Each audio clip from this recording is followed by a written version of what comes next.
తెలంగాణలో గ్రూప్ 1 రచ్చ కొనసాగుతోంది. గ్రూప్ 1 ఫలితాలను రద్దు చేస్తూ హైకోర్టు సింగిల్ బెంచ్ ఇచ్చిన తీర్పును డివిజన్ బెంచ్ లో అప్పీల్ చేయాలన్న టీజీపీఎస్సీ నిర్ణయంపై అభ్యర్థులు బగ్గుమంటున్నారు.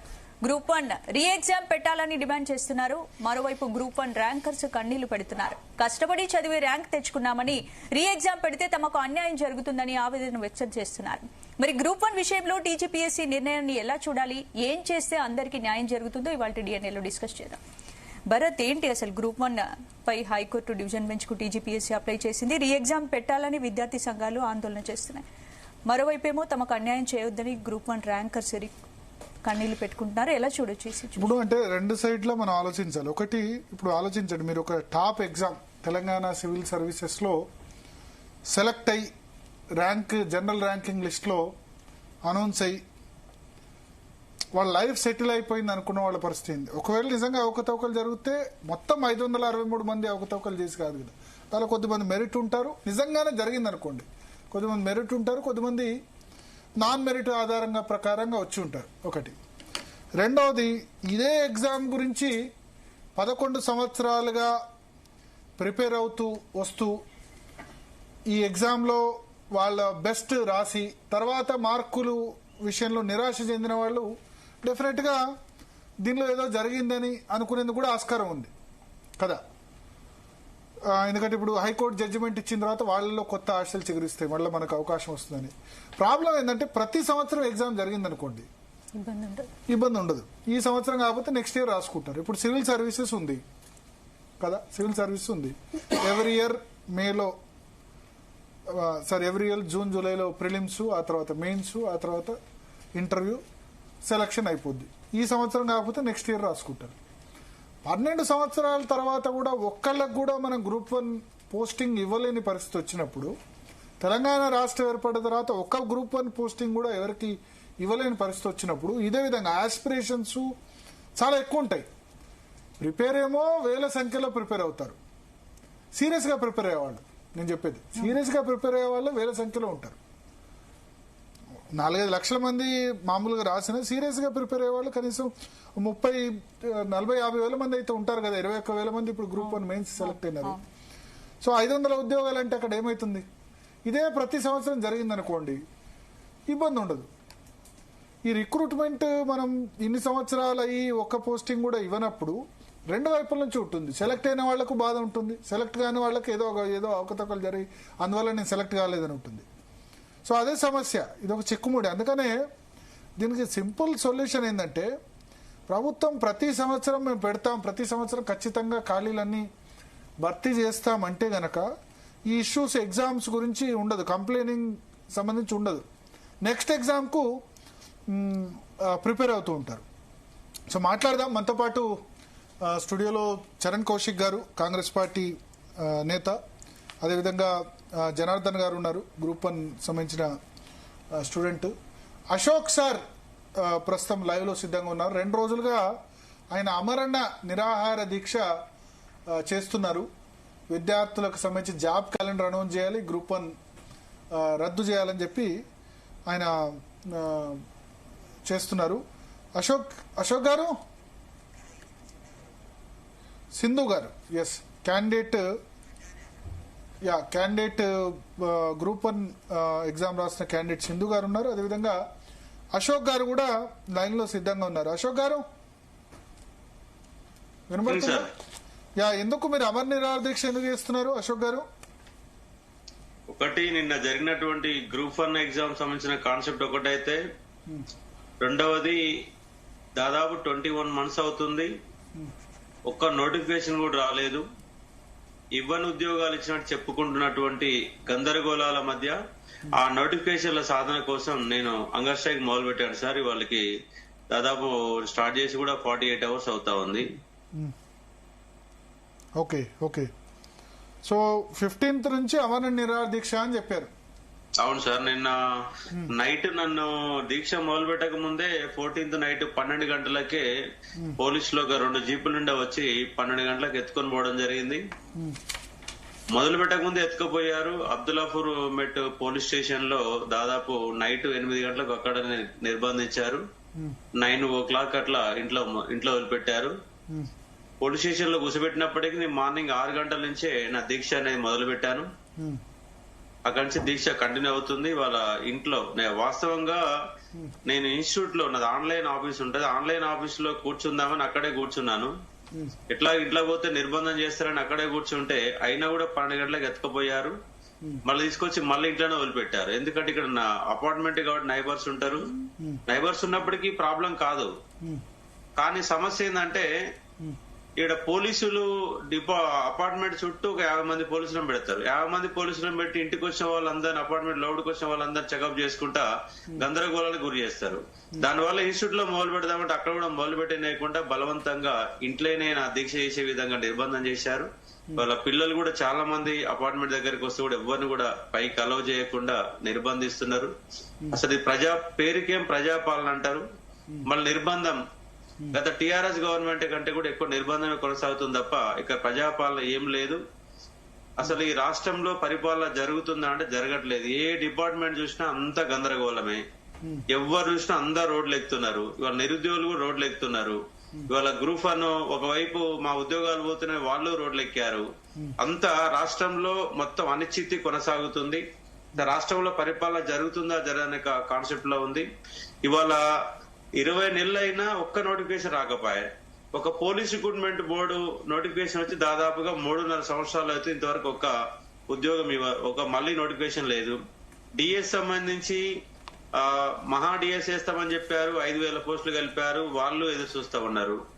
దాంతో పాటు పవర్ సెక్టర్ లో 5,368 ఉద్యోగాలు రెడీగా ఉన్నాయి. ఆర్థిక శాఖ ఆమోదం పొందింది. టిఆర్ఎస్ గవర్నమెంట్ కాలంలోనే అన్ని రెడీ అయినాయి. ఈ గవర్నమెంట్ వచ్చి 20 నెలలు అయింది. వాళ్ళకి సంబంధించిన కదలిక కూడా లేదు. అట్లాగే డిప్యూటీ సర్వేర్ అట్లనే ఉన్నాయి.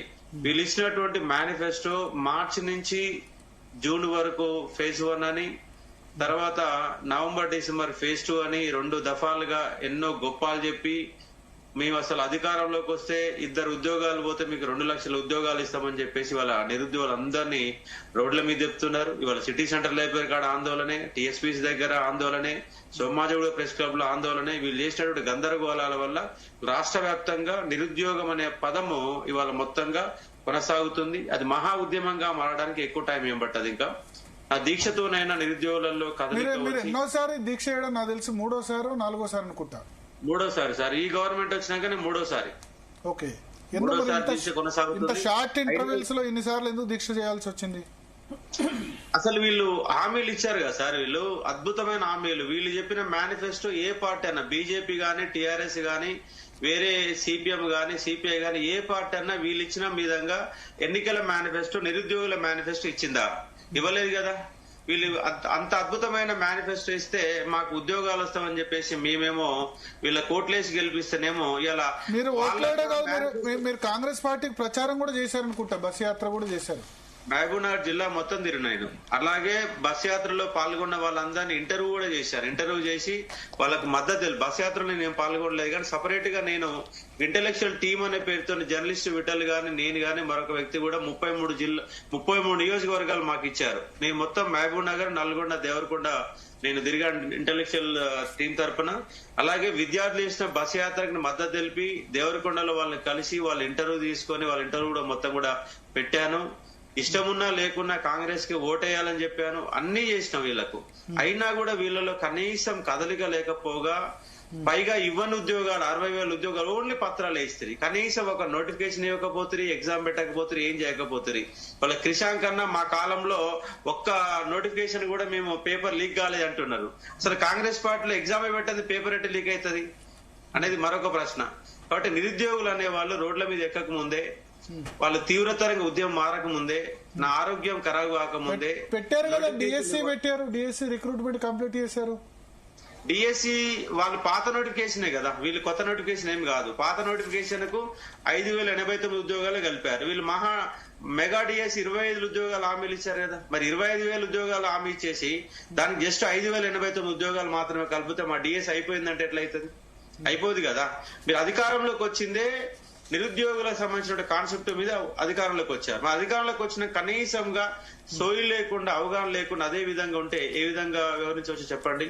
కాబట్టి ఆ ఉద్యోగాల సాధన కోసమే నాంగా స్ట్రైక్ అనేది కొనసాగుతుంది.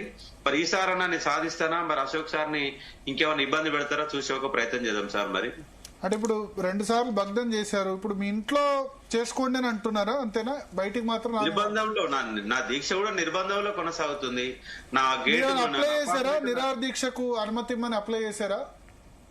అనుమతి ఇవ్వరు కదా. అంతకుముందు మామూలుగా ధర్నా చేస్తుంటేనే పోయినసారి ఇందిరా పార్క్ కూడా ధర్నాకి ఇవ్వలేదు. ఇంకా ఆమరణ నిరాహార దీక్ష ధర్నాకి పిలుస్తారా? ఇవ్వరు కదా. అప్లై చేసినా కూడా టైం వేస్ట్. పైగా నా సొంత ఇన్స్టిట్యూట్ దగ్గరనే నేను దీక్ష చేయడానికే వాళ్ళు ఒప్పుకోలేదు. ఇప్పుడు నీ ఆన్లైన్ ఆఫీస్ దగ్గర ఎవరికి డిస్టర్బెన్స్ ఉండదు, నీ ప్రశాంతంగా ఆడ కూర్చుందామని ఆడ మొదలు పెడితేనే ఎత్తుకొచ్చి మళ్ళీ ఇంట్లో పడేశారు. అర్ధరాత్రి 12 గంటలకు ఎత్తుకపోతారు. అసలు వీళ్ళు పోలీసు రాజ్యమే నడుస్తుంది. ఇప్పుడు చూడండి, వాళ్ళ సిటీ సెంటర్ లైబ్రరీ కాడ ఎప్పుడు వెహికల్సే. ఏడ ఇవాళ జస్ట్ ఇవాళ ఏడ మన బాగలింగంపల్లి సుందర భవన్ లో ఇవాళ మీటింగ్ పెట్టుకుందామని నిరుద్యోగ మిత్రులంతా మీటింగ్ పెట్టుకుందామని తయారైతే ఆడ పోలీస్ వ్యాన్లు వచ్చి ఆ మాత్రం ఎత్తుకుపోయిన పరిస్థితి. వీళ్ళు ప్రజాస్వామ్యం ఎట్లా చెప్పొచ్చు చెప్పండి? ప్రజాస్వామ్యం కాదు, వీళ్ళు కంప్లీట్ గా నిర్బంధ పాలనే, నిరుద్యోగులను ముంచే పాలనే. అశోక్ గారు టిఆర్ఎస్ ఫోల్డ్ లోకి వెళ్లారు అని కాంగ్రెస్ వాళ్ళు అంటారు. మొన్న బీఆర్ఎస్ నుంచి బీజేపీ వాళ్ళు కూడా కలిశాను. బీజేపీకి సంబంధించి ఎంపీ ఈటల రాజేందర్ గారిని కలిశాను. అలాగే ఆర్ కృష్ణయ్య గారు కూడా బీజేపీ రాజ్యసభ సభ్యుడు గారు, ఆయనను కలిశాను. దాంతో పాటుగా బీజేపీ రాష్ట్ర శాఖ అధ్యక్షుడు రామచంద్రరావుని కలిశాను. ఇటు టీఆర్ఎస్ వాళ్ళు ఎట్లా కలిసినట్టు బీజేపీ వాళ్ళు కేటీఆర్ చేత మీరు ఈ కరపత్రం, ఈ అమర నిరాహార దీక్ష ఆవిష్కరణ ఇవన్నీ కూడా, అట్లాగే రామచంద్రరావు గారి చేత కూడా నేను ఆవిష్కరణ చేశాను. కేటీఆర్, అలాగే ఎల్బీ నగర్ ఎమ్మెల్యే సుధీర్ రెడ్డి గారు, అలాగే సూర్యాపేట ఎమ్మెల్యే జగదీశ్వర్ రెడ్డి గారు, ఈ ముగ్గురిని కలిశాను. ఇటు అలాగే బీజేపీలో ఇటు ముగ్గురిని కలిశాను. అట్లాగే ఉద్యమకారులు విఠలు, పృథ్వీరాజ్ అన్న, దాంతో పాటు బీసీ ఇంటెలెక్చువల్ ఫోరం చిరంజీవులు సార్, వీళ్ళందరూ కూడా కలిశారు. నాట్ ఓన్లీ టీఆర్ఎస్ అనే కాకుండా అన్ని పార్టీలనే అందరు ఉద్యమ. మనతో పాటు మీరు తెలంగాణ విఠల్ గారు ఫోన్ లైన్ లో సిద్ధంగా ఉన్నారు. విఠల్ గారు, భరత్ అన్న, గుడ్ ఈవినింగ్. నేను సర్వీస్ కమిషన్ సారీ బీజేపీ నుంచి విఠల్ గారు సిద్ధంగా ఉన్నారు. సో విఠల్ గారు, ఇప్పుడు సర్వీస్ కమిషన్ సంబంధించి ఒక నిర్ణయం తీసుకుంది అప్పీల్ చేయాలని చెప్పి. ఇంకోవైపు ఇవాళ గ్రూప్ 1 ర్యాంకర్స్ ప్రెస్ మీట్ పెట్టారు.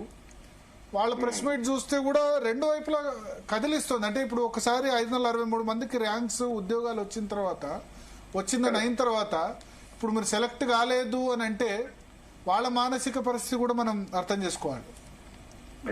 ఎట్లా దీనికి ఇబ్బంది? ఎందుకంటే 563 మంది 563 నిజంగా అవకతవకలే జరిగాయి అనుకుందాం. అందరూ కూడా ఆ విధంగా వచ్చిన వాళ్ళు కదా, మెరిట్ ద్వారా కూడా సెలెక్ట్ అయిన వాళ్ళు ఉంటారు కదా. ఎగ్జాక్ట్లీ. అంటే ఇప్పుడు తెలంగాణ రాష్ట్రం ఏర్పడిన తర్వాత ఇప్పటి వరకు కూడా గ్రూప్ 1 సెలక్షన్, అంటే ఒక్కసారైనా గ్రూప్ 1 సెలక్షన్ ఒక అధికారులను బ్యూరోక్రాట్స్ ఇవ్వకపోవడం అనేది తెలంగాణ రాష్ట్ర దురదృష్టం. అది పాపము నిరుద్యోగుల ఆవేదన అయితే వర్ణనాతీతం. వాళ్ళు దశాబ్దాల కాలంగా వారు పరీక్షలు ప్రిపేర్ కావడం, ఎగ్జామ్స్ రాయడం, మళ్ళీ క్యాన్సిల్ కావడం, పేపర్ లీకేజ్ కావడం, మళ్ళీ ఎగ్జామ్ పెట్టడం, మళ్ళీ క్యాన్సిల్ కావడం, పర్టికులర్ గ్రూప్ 1 విషయంలో ఈ విషాదం కొనసాగించబడుతుంది. సరే, ఇప్పుడు అభ్యర్థులు సెలెక్ట్ అయిన అభ్యర్థుల మనోవేదన అర్థం చేసుకోవచ్చు. ఎందుకంటే వాళ్ళు మెరిట్ లో, చాలా మంది మెరిట్ లో కూడా సెలెక్ట్ అయింటారు, కాదన్నాం. దాని వాళ్ళ అభిప్రాయాన్ని కూడా మనం కాదన్నాం. సెలెక్ట్ కాని వాళ్ళ అభిప్రాయం కూడా, ఇప్పుడు కాని వాళ్ళు ఎవరైతే ఉన్నారో కోర్టుకు వెళ్ళడం, కోర్టు వాళ్ళకి అనుకూలంగా కొంత తీర్పు ఇవ్వడం. అంటే కోర్టు చెప్పింది ఏంటంటే, సింగిల్ బెంచ్ కోర్టు అనేక రకాల లోపాలు ఇందులో కనిపిస్తున్నాయి. వాల్యుయేషన్ లో ఇంటిగ్రిటీ లేదు, ఆనెస్టీ లేదు, ట్రాన్స్పరెన్సీ లేదు, మోడరేషన్ మెథడ్ ఫాలో కాలేదు. ఇవన్నీ చెప్తూ మళ్ళీ రివాల్యుయేషన్ కి ఆర్డర్ చేసింది కోర్టు. 8 months లో రివాల్యుయేషన్ చేయాలి, కాకపోతే రీఎగ్జామ్ అన్న పెట్టమని ఒక సీరియస్ అలిగేషన్ సర్వీస్ కమిషన్ పైన పెట్టింది. సో దానిపైన అప్పీల్ వెళ్ళడానికి ఇటు సర్వీస్ కమిషన్ నిర్ణయం తీసుకుంది. సరే, అప్పీళ్లు అభ్యర్థులు వెళ్తారు, తర్వాత ప్రభుత్వం వెళ్తా ఉంది. అంటే ప్రభుత్వం అంటే సర్వీస్ కమిషన్ వెళ్తా ఉంది. డివిజన్ బెంచ్ లో ఏం జడ్జ్మెంట్ వస్తుందో మనం వేచి చూడాలి. ఏదైనా ఇది కాలయాపన. అప్పటి వరకు ఈ డివిజన్ బెంచ్ ఆర్డర్ వచ్చేంత వరకు కూడా, జడ్జ్మెంట్ వచ్చేంత వరకు వీళ్ళకి అపాయింట్మెంట్ ఆర్డర్స్ ఇవ్వరు. ఒక రకంగా చెప్పాలంటే డివిజన్ బెంచ్ ఏ రకంగా జడ్జ్మెంట్ వస్తుందో తెలియదు. ఒకవేళ division bench single bench observation ని అపోల్డ్ చేసింది అనుకోండి, మళ్ళీ సర్వీస్ కమిషన్ ఏమంటుంది, సుప్రీంకోర్టుకి వెళ్తామంటే సుప్రీంకోర్టులో ఎన్ని సంవత్సరాలు పడుతుందో తెలియదు. మరి ఎన్ని సంవత్సరాలు కావాలి ఒక సెలక్షన్ కి? సెలెక్ట్ అయిన అభ్యర్థులు కావచ్చు, సెలెక్ట్ కాని అభ్యర్థుల మనోవేదన కూడా అర్థం చేసుకోవచ్చు. చాలా మంది తెలుగు మీడియం విద్యార్థులు మాకు వాల్యుయేషన్ సరిగ్గా చేయలేదు, మేము నష్టపోయినామని వాళ్ళ బాధని అర్థం చేసుకోవచ్చు. ఏదైనా ప్రభుత్వం అంటే ప్రభుత్వం in the sense service commission తప్పిదాలంటామా లేదా ప్రభుత్వ నిరాకృతి అంటామా, ఇది ఏదైనా కానీ ఒక దురదృష్టకరమైనటువంటి జరుగుతా ఉంది ఈ సంఘటన. ఇది ఎంతకాలం ఎక్కడికి క్వశ్చన్ మార్క్, ఎక్కడ ఫుల్ స్టాప్ అర్థం కావట్లేదు. భరతన్న ఆలోచించాలి. మీరు ఫోన్ లైన్ లో ఉండండి. మనతో పాటు సింధు గారు గ్రూప్ 1 లో ర్యాంక్ సాధించిన అభ్యర్థి. సింధు గారు, ఏంటి మీ వెర్షన్? ఇప్పుడు హైకోర్టు ఏమో చెప్పండి. నేను ర్యాంక్ సాధించిన అభ్యర్థి కాదండి. ఓకే, నేను మెయిన్స్ ఎగ్జామ్ రాశాను. అన్ఫార్చునేట్ గా నేను ర్యాంకర్స్ లో లేను. ఓకే, రాశాను, మెయిన్స్ ఎగ్జామ్ రాశాను. ఏంటి మీ ఇప్పుడు హైకోర్టు జడ్జి? నా వర్షన్ ఏంటి అంటే, చెప్పండి. డెఫినెట్ గా మేము జడ్జిమెంట్ ని వెల్కమ్ చేస్తాము. జడ్జిమెంట్ ని మేము వెల్కమ్ చేస్తున్నాము. ఎందుకు అనంటే అసలు టీజీపీఎస్సీ లో జరిగే ఇర్రెగ్యులారిటీస్ అనేటివి ఆ జడ్జిమెంట్ తో బయట పడిపోయినాయి. అంతకు ముందు వరకు స్టూడెంట్స్ ఏం మాట్లాడినా గానీ అవి కేవలం ఆరోపణలుగానే మిగిలిపోయినాయి. కానీ ఈ రోజు సింగిల్ జడ్జి ఇచ్చిన జడ్జిమెంట్ తోటి అవన్నీ నిజమని తేలిపోయింది. సో ఇప్పుడైనా మేము ఒక ఎగ్జామ్ రాసిన అభ్యర్థిగా నేనేం చెప్తాను అంటే, డెఫినెట్ గా మాకు మెంటల్ స్ట్రెస్ చాలా ఎక్కువ ఉంటుంది. మళ్ళీ ఎగ్జామ్ రాయాలంటే like minimum 6 to 7 months of preparation అవసరం ఉంటది. దానికి తగ్గట్టుగానే మెంటల్ స్ట్రెస్ కూడా ఉంటది. కానీ బట్ స్టిల్ మేము ఎగ్జామ్ రాయడానికి వీఆర్ రెడీ అనే చెప్తాను. బికాస్ ఇప్పుడు ఆల్రెడీ సెలెక్టెడ్ క్యాండిడేట్స్ అయినా వాళ్ళకు కూడా బాధ అండ్ ఇబ్బంది ఉంటాయి. కాకపోతే ఏంటి అంటే ప్రాసెస్ తప్పు అన్నారు కదా, ప్రాసెస్ తప్పు అన్నప్పుడు ఆ తప్పుల్ని యాక్సెప్ట్ చేస్తూ ముందుకు పోవడం కరెక్ట్ కాదు కదా. సో ఆ ప్రాసెస్ అనేది కరెక్ట్ చేయాల్సిన బాధ్యత ప్రభుత్వం మీద ఉంటుంది, ఎట్లున్నా టీజీపీఎస్సీ మీద ఉంటుంది. సో ప్రాసెస్ తప్పన్నప్పుడు మేము ఆ తప్పు ప్రాసెస్ తో ముందుకు వెళ్ళడానికి అయితే సిద్ధంగా లేము. డెఫినెట్ గా ఇబ్బందినైనా మేము ఎదుర్కొంటాం. కానీ మాకు కరెక్ట్ వేలో రైట్ ఎక్కువ మందికి లాస్ట్ గ్రూప్ 1 ఏమో లీకేజ్ అయింది. లీకేజీ లేకపోతే వాల్యుయేషన్ రిలేటెడ్ మిస్టేక్స్, అంటే వాల్యుయేషన్ లో అందరినీ సాటిస్ఫై చేయలేము, అది ఇది ఒకటే ఘటన కట్టకూడదు, అందుకనే మేము డివిజన్ బెంచ్ కు వెళ్తామని ప్రభుత్వం వాళ్ళు చెప్తున్నారు. సాటిస్ఫై చేయడం కాదు కదండి, అట్లీస్ట్ ఎవాల్యుయేషన్ ప్రాసెస్ దానికంటూ కొన్ని గైడ్ లైన్స్ ఉన్నాయి, రెగ్యులేషన్స్ పెట్టుకున్నది కమిషన్ అనేది. సో ఆ గైడ్ లైన్స్ అనేటివి ఫాలో చేయాలి కదా. అవి ఫాలో చేసినట్టు ఎక్కడ కూడా మనకి జడ్జిమెంట్ లో కనిపించలేదు. ఫస్ట్ థింగ్, ఆల్రెడీ ఇప్పటికి 3 times ప్రిలిమ్స్ ఎగ్జామ్ రాసామండి. సో ఆల్రెడీ 2 times దెబ్బతిని ఉన్నారు స్టూడెంట్స్. సో ఇట్లాంటి మళ్ళీ మిస్టేక్స్ జరగకుండా కండక్ట్ చేయాల్సిన బాధ్యత అయితే ఖచ్చితంగా కమిషన్ దే కదా. కానీ అట్లా జరిగిందని తెలిసి కూడా మళ్ళీ ఇట్లాంటి ఇర్రెగ్యులారిటీస్ కి స్కోప్ ఎందుకు ఇచ్చింది కమిషన్ అనేది నా క్వశ్చన్. ఓకే, మనతో పాటు చరణ్ కౌశిక్ గారు ఉన్నారు స్టూడియోలో. అదేవిధంగా గెల్లు శ్రీనివాస్ యాదవ్ గారు బీఆర్ఎస్ విద్యార్థి విభాగం నేత కూడా జాయిన్ అయ్యారు. చరణ్ కౌశిక్ గారు ఏం చెప్తారు? ఇప్పుడు అశోక్ సార్ వెర్షన్ విన్నారు, క్యాండిడేట్స్ వెర్షన్ విన్నారు. ఒకటి, హైకోర్టు ప్రైమా ఫేసీగా ఆ ఎగ్జామ్ లో చాలా వాటిని ఫాలో కాలేదు, ట్రాన్స్పరెన్సీ లేదని జడ్జిమెంట్ లో చెప్పింది. సో ఇప్పుడు మీకు మంకు పట్టేందుకు మళ్ళీ ఎగ్జామ్ కండక్ట్ చేయడం, ఓన్లీ మెయిన్స్ ఎగ్జామ్ వరకు చేయొచ్చు కదా, లేదా రీవాల్యుయేట్ చేయడము? ఇక్కడ ప్రభుత్వాన్ని మీకు తెలుసు, టీజీపీఎస్ అనేది అటానమస్ బాడీ. అదే కాక గతంలో 10 సంవత్సరాల కాలంలో అటానమస్ బాడీగా కొనసాగలేదు, కేసీఆర్ నిర్ణయాలు మాత్రమే జరిగినాయని చెప్పేసి ప్రభుత్వం భావించి టీజీపీఎస్ ని యూపీఎస్సీ తరాలో అదేవిధంగా జరగాలి ఎగ్జామ్స్ కావచ్చు, అదే పేపర్ లీక్ అని చెప్పేసి ప్రభుత్వం భావించింది. దీనిలో అవినీతి జరిగిందని చెప్పి కోర్టు చెప్పలేదు. కాకపోతే కోర్టు విమెన్స్ కాలేజీలో పీసీఆర్ మిగతా వాళ్ళు మ్యూట్ చేయండి, మిగతా ఎవరైతే మాట్లాడుతున్నారో వాళ్ళు మ్యూట్ చేయండి. యూపీఎస్సీ సంబంధించి కోర్టు విమెన్స్ కాలేజీలో గతంలో అమ్మాయిలను అబ్బాయిలు అలౌడ్ చేసి ఈసారి అమ్మాయిలను ఎందుకు అలౌడ్ చేశారో అబ్బాయిని ఎందుకు పెట్టలేదు అనేది ఒకటి. అదే కాకుండా వికలాంగులకు సంబంధించి అంటే హైదరాబాద్ చివరిలో అంటే అవుట్స్కర్ట్స్ లో ఎందుకు సెంటర్ అలాట్ చేయాల్సి వచ్చింది. అదే కాకుండా 3rd, 2nd ఫ్లోర్లలో ఎందుకు వారిని వాళ్ళకి సెంటర్ లో ఎందుకు అట్లా అవకాశం ఇచ్చారని చెప్పేసి అడిగిన ప్రశ్న.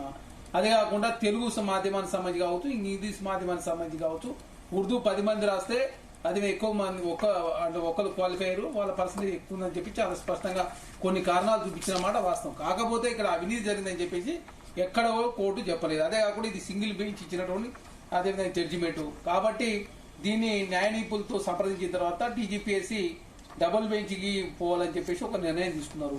అదే కాకుండా ఈ రోజు చూస్తా ఉన్నాం పేరెంట్స్ సంబంధించి ఏదైతే సెలక్షన్ అయినటువంటి క్యాండిడేట్ కావచ్చు వాళ్ళ మా సర్టిఫికేట్ వెరిఫికేషన్ అయినాయి కాబట్టి అదే కాకుండా మాకు సమాజంలో కొంత ఇబ్బంది అవుతా ఉంది. 3 కోట్ల రూపాయలు పెట్టి ఉద్యోగాలు కొనుక్కోని చెప్పేసి పెద్ద ఎత్తున చర్చ జరుగుతా ఉంది. కాబట్టి మేము కష్టపడి ప్రెస్ మీట్ ప్రభుత్వం పెట్టించింది అంటారు ఇవాళ విద్యార్థులతో. అన్ని వాళ్ళే చెప్తారు. ఎందుకంటే ప్రజాస్వామ్య డెమోక్రటిక్ వేలో ముందుకు పోతుంది కాంగ్రెస్ ప్రభుత్వం. ఎక్కడ కూడా మీరు చూస్తా ఉన్నారు. ఓన్లీ ప్రెస్ మీట్ పెట్టండి, ఓన్లీ ప్రెస్ మీట్ పెట్టండి, బట్ డిబేట్స్ కి మాత్రం పోవద్దు. ఎందుకంటే ఏదైనా మాట్లాడితే మళ్ళీ ఇబ్బంది అని చెప్పారట. ఎందుకంటే మనం కూడా గ్రూప్ 1 సెలెక్టెడ్ క్యాండిడేట్స్ కూడా వాళ్ళ వెర్షన్ వినిపిద్దామని అనుకున్నాం. బట్ జాయిన్ అవుతా అన్నారు కానీ సడన్ గా ఇప్పుడు ఏం చెప్తున్నారంటే అడ్వకేట్స్ వద్దని చెప్పారు. డిబేట్ లో పాల్గొంటే మళ్ళీ ఏమన్నా ప్రాబ్లం అవుతుంది, ఒకదాని బదులు ఒకటి మాట్లాడితే గనక ప్రాబ్లం అవుతుందని ఓన్లీ అక్కడ వరకే రెస్ట్రిక్ట్ అయినారు. ప్రభుత్వానికి ఈ టీజీపీఎస్సీకి సంబంధించినటువంటి ఈ ఏదైతే సర్టిఫికేట్ వెరిఫికేషన్ అయిన వాళ్ళు కావచ్చు, అదేవిధంగా మిగతా వాళ్ళ విషయంలో ఎక్కడ కూడా రాజకీయ ప్రమేయం ఉండదని ప్రభుత్వం భావిస్తా ఉంది. ఆ దిశగా తెలంగాణ రాష్ట్రంలో కాంగ్రెస్ ప్రభుత్వం ముందుకు పోతా ఉంది. కాబట్టి డెమోక్రటిక్ వేలో నిరసన వ్యక్తం చేసుకునే అవకాశం కాంగ్రెస్ ప్రభుత్వం గతంలో నిరసన వ్యక్తం చేసుకునే అవకాశమే లేదు కదా. ఇప్పుడు అశోక్ సార్ సార్ ఇప్పుడు వారు నిరసన వ్యక్తం ఏదైనా ఇందిరా పార్క్ దగ్గర ధర్నా చేసుకునే అవకాశం ఇచ్చారు. ఇప్పుడు ఆయనకు నిరాహార దీక్ష అవకాశం ఇవ్వట్లేదు, ఇంట్లో చేసుకోమంటారు. బీఆర్ఎస్ పార్టీ అయితే నిరాహార దీక్ష చేసుకుని ఇవ్వట్లేదు అశోక్ సార్ ను. సార్ అమర నిరాహార దీక్ష చేస్తున్నారు. అవును, ఇప్పుడు ఇందిరా పార్క్ ధర్నా చేసుకునే అవకాశం అప్లై చేసుకుని ఇందిరా పార్క్ ధర్నా చేసుకునే అవకాశం ఇచ్చింది కాంగ్రెస్ ప్రభుత్వం. అదే కేసీఆర్ గారు కోసం వారు నిరసన వ్యక్తం చేసిరా. అశోక్ గారు వారు అమర నిరాహార దీక్ష చేస్తున్నప్పుడు దాని విషయంలో మీరు ఇందిరా పార్క్ ధర్నా గనక అడిగితే అవకాశం ఇచ్చేవాళ్ళు కదా. అమర నిరాహార దీక్ష అంటే అది ఇవ్వరు కదా అంటున్నారు అశోక్ గారు. ఆయన కట్టేనట్టుంది. ఎస్, అదే కాకుండా మీరు చూస్తా ఉన్నారు 2008 సంబంధించి డిఎస్సి సంబంధించి ఆనాడు ఉద్యోగాలు లేకపోతే కాంగ్రెస్ ప్రభుత్వం వచ్చిన తర్వాత దానికి సంబంధించి డిఎస్సీ క్లియర్ చేసిన పరిస్థితి మనం చూస్తా ఉన్నాం. డిఎస్సీ 2 సార్లు నిర్వహించి డిఎస్సీ 11,000 టీచర్ ఉద్యోగాలు కావచ్చు, 22,000 మంది టీచర్లకు ప్రమోషన్ కావచ్చు, 37,000 మంది టీచర్లకు ట్రాన్స్ఫర్లు కావచ్చు, టెట్ నిర్వహించే TET group 1, group 2, group 3, group 4 post phone అంటే పోస్ట్ పోను, ఏజ్ పెంచుతాం అంటే ఏజ్ పెంచుడు, ఎగ్జామ్స్ ఇప్పుడు కాదు కొంత టైం ఏంటంటే టైం ఇచ్చే కార్యక్రమం. అదే కాదు జాబ్ క్యాలెండర్ డిఎస్సీ వాయిదా వేయమంటే వేలే సార్. ఇప్పుడు అన్ని ప్రతిదీగా ఉండదు కదా. దానిలో భాగంగా ప్రభుత్వము సదుద్దేశంతో ముందుకు పోతా ఉంది. నిర్దోలను నష్టం జరిగే పనులు కానీ పేపర్ లీక్ అయ్యే పనులు కానీ ఇక్కడ కూడా కాంగ్రెస్ ప్రభుత్వం చేయలేదని చాలా స్పష్టం. ఎందుకంటే 13 పేపర్లు లీక్ అయినాయి వారి ఆయనలో బీఆర్ఎస్ ప్రభుత్వం ఉన్నప్పుడు. ఆనాడు కేటీఆర్ స్పందించలే, బీఆర్ఎస్ పార్టీ నాయకులు ఎవరు స్పందించలే. కాంగ్రెస్ పార్టీ మీరు చూస్తా ఉన్నారు, మేము రెగ్యులర్ టీవీలకు వస్తా ఉన్నాం, నిరుద్యోగులకు కావచ్చు, అదేవిధంగా ఎవరైతే దీని మీద పోరాటం చేస్తున్న వాళ్ళ విషయంలో కూడా మేము ఎక్కడ కర్కశంగా వ్యవహరిస్తలేము. చాలా చట్టబద్ధంగా ప్రశ్నించే అవకాశం వాళ్ళకు ఉంది. డెమోక్రటిక్ వేలో ప్రశ్నించే రైట్ వాళ్ళకు ఉందని చెప్పి కాంగ్రెస్ ప్రభుత్వం మేము భావిస్తాము. వాళ్ళు ఏమంటా ఉన్నారు, 3 కోట్లకు అమ్ముకోరని చెప్పేసి ఏకంగా అనుమానిస్తా ఉన్నారు. మహాభారతంలో ఏదైతే ఆనాడు అది యజ్ఞం చేస్తున్నప్పుడు కుక్క వచ్చి ఆ యజ్ఞాన్ని డిస్టర్బ్ చేస్తుందని చెప్పేసి కుక్కను అక్కడ ఉన్నటువంటి వాళ్ళు దాడి చేస్తే కుక్క తల్లి వచ్చి అడుగుతుంది, మీరు డిస్టర్బ్ చేసిన తర్వాత మీరు దాడి చేయాలి తప్ప మీరు అనుమానంతో ఎట్లా మీరు మా కుక్కని ఎట్లా కొడతారని చెప్పేసి ఆనాడు అర్జున్నే ప్రశ్నించిన సందర్భం నుంచి. అంటే కుక్కకున్న స్వేచ్ఛ కూడా తెలంగాణ రాష్ట్రంలో ఉద్యోగాలకు వచ్చిన వాళ్ళకి లేదా 3 కోట్ల రూపాయలు జరిగిందని చెప్పి ఎట్లా మీరు ఆధారాలు లేకుండా ఎట్లా మాట్లాడతారు? మాకు అవమానించారని చెప్పి చాలా స్పష్టంగా వారే మాట్లాడారు. 6 కాలం పాటు కష్టపడి కోచింగ్ తీసుకొని చాలా సందర్భాల్లో ఒక ఇవాళ జరిగిన దానిలో 3 సార్లు గ్రూప్ 1 రాసినట. తను ఉద్యోగం వదిలిపెట్టుకొని ఇప్పుడు గ్రూప్ 1 సెలెక్ట్ అయ్యింది. అదే కాకుండా వాళ్ళు 2012లో టీఆర్ఎస్ ప్రభుత్వం కాబట్టి 2 సార్లు టీఆర్ఎస్ ప్రభుత్వంలో అంతకుముందు సమైక్య రాష్ట్రం 3 సార్లు అయినా కూడా ఇప్పటి వరకు అందరికీ అవకాశం ఉంటుంది, అందరికీ అవకాశం ఉంటుంది. అదే కాకుండా ఇక్కడ మీరు చూస్తా ఉన్నారు శ్రీనివాస్ యాదవ్ గారు మీరు ఇప్పుడు జాయిన్ అయ్యారు, వీళ్ళు ఆల్రెడీ ఉన్నారు. ఇస్తాను శ్రీనివాస్ యాదవ్ తొందరపడుతున్నట్టుంది. ఇస్తాను అయితే చాలా స్పష్టంగా ఏమంటున్నాం అంటే డెమోక్రాటిక్ వేలో అందరూ ముందుకు పోవాలా, చట్టం అనేది అందరికి సమానం అని చెప్పి కాంగ్రెస్ పార్టీ భావిస్తా ఉంది. దానిలో భాగంగా చట్టం ప్రకారం నిరసన వ్యక్తం చేసుకునే అవకాశం శృతిమిచ్చినోడు మాత్రమే ఖచ్చితంగా చట్టం ప్రకారం చర్యలు తీసుకుంటారు తప్ప మీరు ధర్నాలు చేద్దని చెప్పి కాంగ్రెస్ ప్రభుత్వం చెప్తలేదు. ఇప్పుడు టెక్నికల్ ప్రాబ్లమ్స్ ఇవాళ గెల్లి శ్రీనివాస్ యాదవ్ అరెస్ట్ చేసినట్టున్నారు. ఇప్పుడు ధర్నాలు శ్రీనివాస్ యాదవ్ చేస్తే అరెస్ట్ చేయరు, ధర్నాల్లో శృతి మించినోడు మాత్రం అరెస్ట్ చేస్తారు కదా. మీరు ఎందుకు అరెస్ట్ చేశారు ఇవాళ గెల్లి శ్రీనివాస్ యాదవ్ గారు? సార్ ఒక 2 రోజుల క్రితం హైకోర్టు తీర్పిచ్చిన తర్వాత ఉస్మానియా విశ్వవిద్యాలయంలో విద్యార్థి సంఘాలు అన్ని కలిపి ఒక ఐక్య కార్యాచరణ ఏర్పడి దీని మీద గ్రూప్ హైకోర్టు ఇచ్చిన తీర్పు ప్రకారం దాని మీద చర్చించుకోవాలని చెప్పి మేము అనుకుంటే ఉస్మానియా యూనివర్సిటీకి ఎంటర్ కాగానే మొత్తం మన ఓఈపీఎస్, అంబర్పేట పిఎస్, నల్లకుంట పిఎస్ మొత్తం పోలీసులంతా క్యాంపస్ ని తీసుకువేసి మమ్మల్ని అందరినీ అరెస్ట్ చేసి ఆ రోజు తీసుకెళ్లడం జరిగింది. ఇవాళ ఈ రోజు ఆ రోజు పోలీసులు ఏమనంటే మీరు ఉస్మానియాలో పెట్టగానే మీరు బయట పెట్టుకుంటే సరే అని చెప్పి ఇవాళ అఫీషియల్ గా సుందరయ్య విజ్ఞాన కేంద్రంలో పర్మిషన్ తీసుకొని హాల్ పర్మిషన్ తీసుకొని ఇవాళ మీటింగ్ పెట్టుకున్నాం. ఇవాళ మేము ఆడికి పోగానే వెంటనే కద్దాం చిక్కడపల్లి పిఎస్ సిఐ గారు రాజనాయక్ గారు వచ్చిన కదా మమ్మల్ని అందరినీ అరెస్ట్ చేసి తీసుకుపోయారు. అసలు అఫీషియల్ గా పర్మిషన్ తీసుకున్నాక కూడా మీటింగ్ పెట్టుకునే స్వేచ్ఛ లేదు. ఎవరు పర్మిషన్ తీసుకున్నారు? ఆల్ పర్మిషన్ తీసుకున్నాడు అఫీషియల్ రూమ్ లో మాట్లాడడానికి. బయట ధర్నా కాదు, రాస్తారోకో కాదు, మేము ఎక్కడ డిస్టర్బ్ చేసలేదు, చట్ట విరుద్ధంగా వ్యతిరేకించలేదు, ఎవరు కూడా రోడ్డు మీద ధర్నా చేసేయలేదు. ఎందుకంత భయం? మేము ఏమడుగుతున్నాం, హైకోర్టు తీర్పు మీద మీకు కూర్చొని మాట్లాడుకుంటాను కూడా తప్పేనా? ఇవాళ చాలా మంది ఇవాళ ఎదురు చూస్తా ఉన్నారు. ఎందుకంటే హైకోర్టు తీర్పు అమలేదని చెప్పి మాట్లాడుకుందని చెప్పి చాలా మంది విద్యార్థి నాయకులు అదేవిధంగా గ్రూప్ ఆస్పిరెంట్లు అందరూ కూడా సుందర విజ్ఞాన కేంద్రం గారికి వద్దానే అనే క్రమంలో పడిన ఇవాళ ముందస్తు అరెస్ట్ చేయడాన్ని చాలా మంది ఇవాళ తీవ్రంగా ఇవాళ వ్యతిరేకిస్తా ఉన్నాం. ఎందుకంటే ప్రభుత్వం ఇందులో చాలా తప్పు చేసింది. పబ్లిక్ సర్వీస్ కమిషన్ చాలా తప్పులు వేసింది కాబట్టి ఎక్కడ చేసిన తప్పుతో పోలిస్తే ఇది పెద్ద తప్పు కాదని ప్రభుత్వం అంటోంది. మీరు పేపర్ లీకేజ్ అనేది చాలా పెద్ద తప్పు. రేణుకా అనే అమ్మాయి ద్వారా పేపర్ లీక్ అయిన విషయం తెలియగానే ఇక్కడ ఎవరు చెప్పలేదు, ఎవరు కూడా కంప్లైంట్ ఇవ్వలేదు. విషయం తెలియగానే అప్పుడు ప్రభుత్వం కేసీఆర్ గారి ప్రభుత్వం వెంటనే వాళ్ళపైన చట్ట ప్రకారం చర్య తీసుకొని దాన్ని వాయిదా చేసినాం. మళ్ళీ తర్వాత మళ్ళీ ఎగ్జామ్ కండక్ట్ చేస్తే బయోమెట్రిక్ లేదా ఒక చిన్న అంశం మీద చాలా మంది ఆ రోజు ఇదే రేవంత్ రెడ్డి గారు కాంగ్రెస్ పార్టీ నాయకులు చాలా మంది గ్రూప్ ఉన్న వాళ్ళందరినీ ఇగేసి సుప్రీంకోర్టుకి వెళ్తే ఆ ప్రాపర్ ఎగ్జామ్ జరిగింది. అయినా కూడా దాని మీద వాళ్ళు ఏమన్నారు, మళ్ళీ ఎగ్జామ్ కండక్ట్ చేయమని చెప్పి ఆ రోజు సుప్రీంకోర్టు డైరెక్షన్ ఇచ్చింది, ప్రాపర్ గా పెట్టని చెప్పి డైరెక్షన్ ఇచ్చింది తప్ప ఎక్కడ కూడా పేపర్ లీక్ కాలేదు. ఇవాళ ఆ రోజు ఎన్నికల ముందు జనరల్ ఎలక్షన్ వచ్చినాయి కాబట్టి ఎన్నికల ముందు ఎగ్జామ్ కండక్ట్ చేయడం సాధ్యం అని చెప్పి నెక్స్ట్ పెడతామని చెప్పి ఆ రోజు ప్రభుత్వం పబ్లిక్ సర్వీస్ కమిషన్ ఆ రోజు అప్పీల్ చేస్తే సరే అని చెప్పి ఆ రోజు సుప్రీంకోర్టు ఒప్పుకున్నది. మళ్ళీ తర్వాత ఎగ్జామ్ పెట్టి ప్రభుత్వం వచ్చినాక వెంటనే ఎగ్జామ్ పెడతామని చెప్పి అందరూ ఎదురు చూసారు. కానీ ఈ ప్రభుత్వం ఏం చేసింది, కేసీఆర్ గారు ఇచ్చిన నోటిఫికేషన్ ఉండద్దు, రేవంత్ రెడ్డి గారే గ్రూప్ 1 నోటిఫికేషన్ ఇచ్చిన పేరు ఉండాలనే ఉద్దేశంతో 503 పోస్టులకు ఇచ్చిన నోటిఫికేషన్ రద్దు చేసి అదేవిధంగా అప్పుడు కేసీఆర్ గారు తీసుకొచ్చిన జీవో నంబర్ 55 రద్దు చేసి కొత్త జీవో నంబర్ 29 తీసుకొచ్చి చాలా మంది పేదవాళ్లకు, రిజర్వేషన్ వర్గాలకు, ఈడబ్ల్యూఎస్ వాళ్ళకు కానీ, బీసీలకు కానీ, ఎస్సీలకు కానీ, వికలాంగులకు కానీ అందరికి అన్యాయం చేసే విధంగా ఇవాళ జీవో నంబర్ 29 తీసుకొచ్చి ఇవాళ అన్యాయం చేసిన చరిత్ర ఇవాళ ఈ ప్రభుత్వాన్ని. పోనీ ఇదైనా ఎగ్జామ్ కరెక్ట్ ప్రాపర్ గా చేసినట్టు అది కూడా ప్రాపర్ గా ఎన్నో తప్పులు అని చెప్పి రాష్ట్ర స్వయంగా హైకోర్టు చెప్పింది. వాల్యుయేషన్ లో తీవ్రమైన అన్యాయం జరిగింది, తెలుగు మీడియం అభ్యర్థులకు అన్యాయం జరిగిందని చెప్పి వాళ్ళు ఎన్నోసార్లు ధర్నాలు ఇచ్చినా కూడా ఈ ప్రభుత్వంలో చెల్లడం లేదు. మొండిగా వెళ్లి ఎగ్జామ్ నిర్వహించారు. ఇవాళ ఆ విషయాన్ని హైకోర్టే చాలా స్పష్టంగా చెప్పింది. మళ్ళీ రివాల్యుయేషన్ అనేది చేయండి, లేకపోతే రీ ఎగ్జామ్ అని కండక్ట్ అని చెప్పి హైకోర్టు 2 రకాల సూచనలు చేసినప్పుడు కనీసం పబ్లిక్ సర్వీస్ కమిషన్ దాని మీద ఇంతవరకు అఫీషియల్ ఒక స్టేట్మెంట్ లేదు, ప్రభుత్వం నుంచి స్పందన లేదు. వీళ్ళు కావాలని చెప్పి నిన్న భువనగిరి ఎంపీ చామల కిరణ్ కుమార్ రెడ్డి గారు చెప్పారు, తల్లిదండ్రులు గ్రూప్ 1 ఆస్పిరెంట్ సెలెక్టెడ్ క్యాండిడేట్ తల్లిదండ్రులు అందరూ ప్రెస్ మీట్ పెడతారని చెప్పారు. ఇవాళ కాంగ్రెస్ పార్టీ నాయకులే, కాంగ్రెస్ ప్రభుత్వమే వాళ్ళందరినీ తీసుకొచ్చి ఇవాళ సోమాజ్ కూడా ప్రెస్ క్లబ్ లో వాళ్ళతోని ఇవాళ ప్రెస్ మీట్ పెట్టి ఇవాళ ఒక నాటకం ఆడుతుంది. నిజంగా మీకు అంత ధైర్యం ఉంటే, అంత ప్రాపర్ ఉంటే ఎగ్జామ్ పెట్టండి. మీరేం అవినీతి చేయలే కదా, మీ ప్రభుత్వంలో ఎవరు అవినీతి చేయకపోతే ఎగ్జామ్ పెట్టండి. ఎందుకు పెట్టారు మీరు ఎగ్జామ్ పెట్టండి? మీకున్న ఆర్టిల్స్ అన్ని, మీకున్న ఇబ్బందులు ఏమున్నది? అందులో ఏదో గోల్మాల్ జరిగిందనే ఉద్దేశం వీళ్ళ అందరు బయట అందరు నమ్ముతున్నారు కాబట్టి ఇవాళ మీరు ఎగ్జామ్ పెట్టడానికి మీరు జంకుతున్నారు. ఎక్కడ బయటకు వస్తున్న విషయంలో మీరు అందరూ భయపడుతున్నారు కాబట్టి ఇవాళ ఎగ్జామ్ పెట్టడానికి ఇవాళ ప్రభుత్వం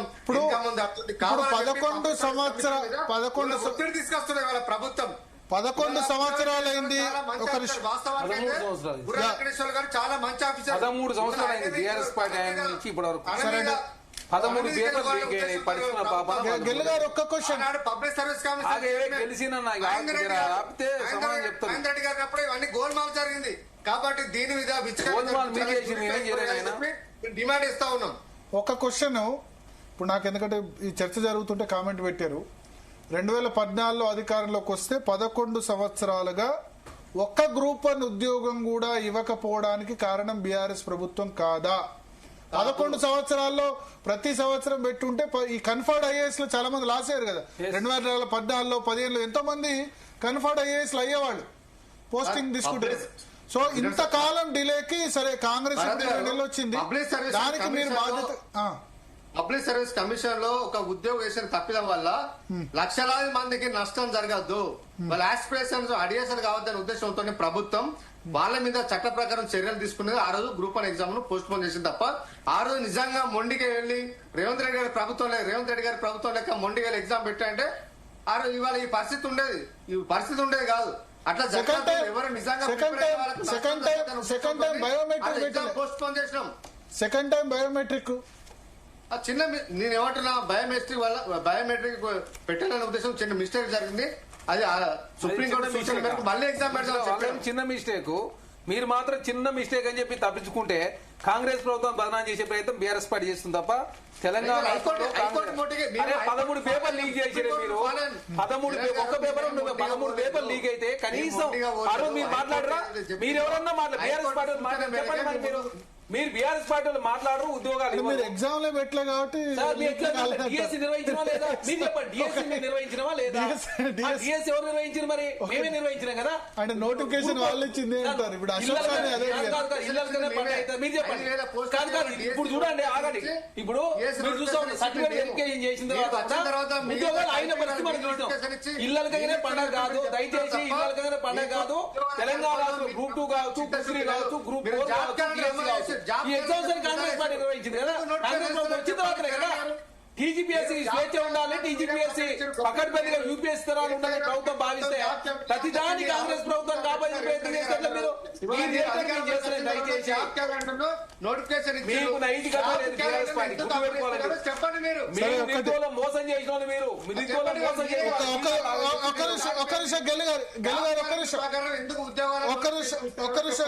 గెలి శ్రీనివాస్ గారు ఒకటి అడుగుతారు. ఇప్పుడు సరే వాళ్ళు నిరుద్యోగుల మోసమో లేకపోతే వేరే కారణం వాళ్ళు ఓడించారు, ప్రజలు వాళ్ళ ఓటమిలో గ్రూప్ 1 కీలక పాత్ర పోషించింది. ఇప్పుడు మీరు అధికారంలోకి వచ్చారు, 2 లక్షల ఉద్యోగాలు మొదటి సంవత్సరంలో భర్తీ చేస్తామని ఫ్రంట్ పేజీల్లో అన్నిట్లో న్యూస్ పేపర్లో వార్తలు. 60,000లో 55,000 వాళ్ళు ఇచ్చిన నోటిఫికేషన్, మీరు 60,000 భర్తీ చేసామని. వాళ్ళు ఇచ్చిన నోటిఫికేషన్ మొత్తం ఎగ్జామ్ అయిన తర్వాత మీరు ఒక సర్టిఫికేట్ తీసుకుపోయి ఇచ్చి 60,000 భర్తీ చేసామంటే కరెక్ట్ అవుతుందా? ఇప్పుడు దయచేసి మీరు కొత్త ఉద్యోగాలు అన్నారు కానీ పాతలో ఆల్రెడీ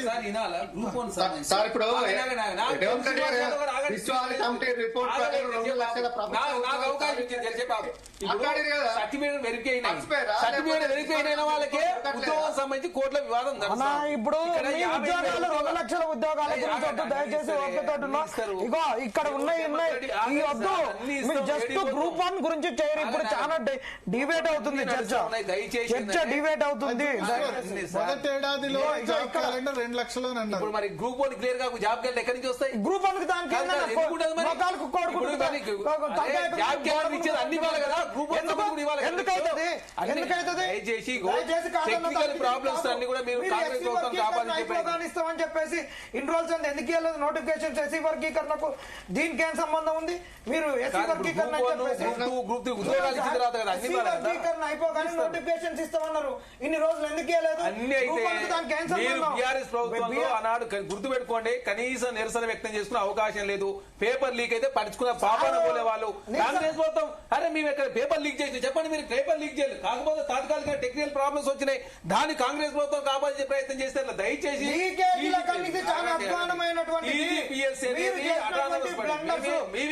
జడ్జిమెంట్ లో ఏమిచ్చింది కోర్టు? ఏం చెప్పింది? కోర్టులో ఇస్తే సెకండ్ పేజ్ కూడా అదే వస్తుంది. దాని గురించి సెకండ్ పేజ్ అయినా థర్డ్ పేజ్ కోర్టు ఒకసారి తీర్పు అనేది మారుతుంటదా? మారుతుంది కదా, అట్లనే మారుతుంది. అట్లా మారుతుంది. చట్టాల మీద ఏం నమ్మకం ఉంటుంది? నమ్మకం కాదు. మరి మారదు అన్నప్పుడు మళ్ళీ డివిజనల్ బెంచ్ కి మీరు ఎందుకు పోతారు? మేమెందుకు పోతాం? టీజీపీఎస్ పోతుంది, రేపు అభ్యర్థులు పోతారు. మేము ఎందుకు పోతాం? ఇప్పుడు సెలెక్ట్ ఇప్పుడు సర్టిఫికేట్ వెరిఫై అయినది వాళ్ళేది ఊకోరు కదా. దయచేసి ప్రతి అంశాన్ని రాజకీయ కోణంలో రాజకీయ కోణంలో చూసి మానవత్వ కోణంతో చూసి మానవత్వ కోణం కూడా అవసరం లేదు. ఇలా మానవత్వమే అవసరం లేదు. మీరు చేసిన తప్పుల్ని మీరు గనక ఇల్లారా గుర్తుపెట్టుకోరు. భారతీయ జనతా దయచేసి మాట్లాడితే ఎవరు కూడా మేమేమైనా తప్పు చేస్తే మమ్మల్ని అనాలి. 3 కోట్ల రూపాయలు ఎవరు ఆధారాలు చూపించండి మరి ఎక్కడ అమ్ముకున్నాం మేము కాంగ్రెస్ పార్టీ 3 కోట్ల రూపాయలు అని చెప్పేసి మీరేదో ఒట్టిగా కాంగ్రెస్ పార్టీ మీద బట్టగాచి మీద వేస్తున్నాను అర్థం ఉందా? మేము 3 కోట్ల నుంచి చెప్పిన ఇప్పుడు నేను చెప్తాను ఆధారాలతో వచ్చిన వేగ్గా రాలేదు ఇప్పుడు ఏమేమి ఉన్నాయో అన్ని అంశాలను మీకు చెప్తాము 1 by 1 చెప్తాము. జడ్జిమెంట్ లో మేము ఇదే స్టూడియోలో డిబేట్ కౌశిక్ గారు బీఆర్ఎస్ పాలనలో గందరగోళం జరిగింది, పేపర్ లీక్స్ జరిగినాయి, ప్రతిసారి అదే కాంగ్రెస్ పార్టీ చెప్తుంది. ఇప్పుడు అభ్యర్థులకు న్యాయం జరిగేలా కాంగ్రెస్ పార్టీ ఇప్పుడు ఏం చర్యలు తీసుకుంది? ఎక్కడ కూడా మీరు గుర్తుపెట్టుకో ఇక్కడ రాజకీయ ప్రమేయం లేదు. 3 కోట్ల రూపాయలు అని చెప్పి బట్టగాజి కాంగ్రెస్ ప్రభుత్వం ఇది ఏక మేము నిరుద్యోగులు మా ప్రభుత్వంలో నిరుద్యోగులు భాగస్వామ్యం చెప్పి మేము భావిస్తాం తప్ప నిరుద్యోగులకు మేము ఎక్కడ వ్యతిరేకం చేస్తున్నాం చెప్పండి మీరు? 13 పేపర్ లీక్ అయినప్పుడు కేటీఆర్ గారు మాట్లాడాలి, ఇప్పుడు వచ్చి కేటీఆర్ గారు మాట్లాడాలి. కాంగ్రెస్ పార్టీ మీరు చూడండి టీజీపీఎస్ సంబంధించి ఎక్కడన్నా మేము రాజకీయ ప్రమేయం ఉందా? కాకపోతే టెక్నికల్ సంబంధించి వాళ్ళు టీజీపీఎస్ సంబంధించి వాళ్ళకు న్యాయ విభాగం ఉంటే వాళ్ళు డిసైడ్ చేసుకుంటారు. అది ప్రతిదాన్ని మా కాంగ్రెస్ పార్టీకి ఆపాదించి ఇంకో ఇయ్యాలా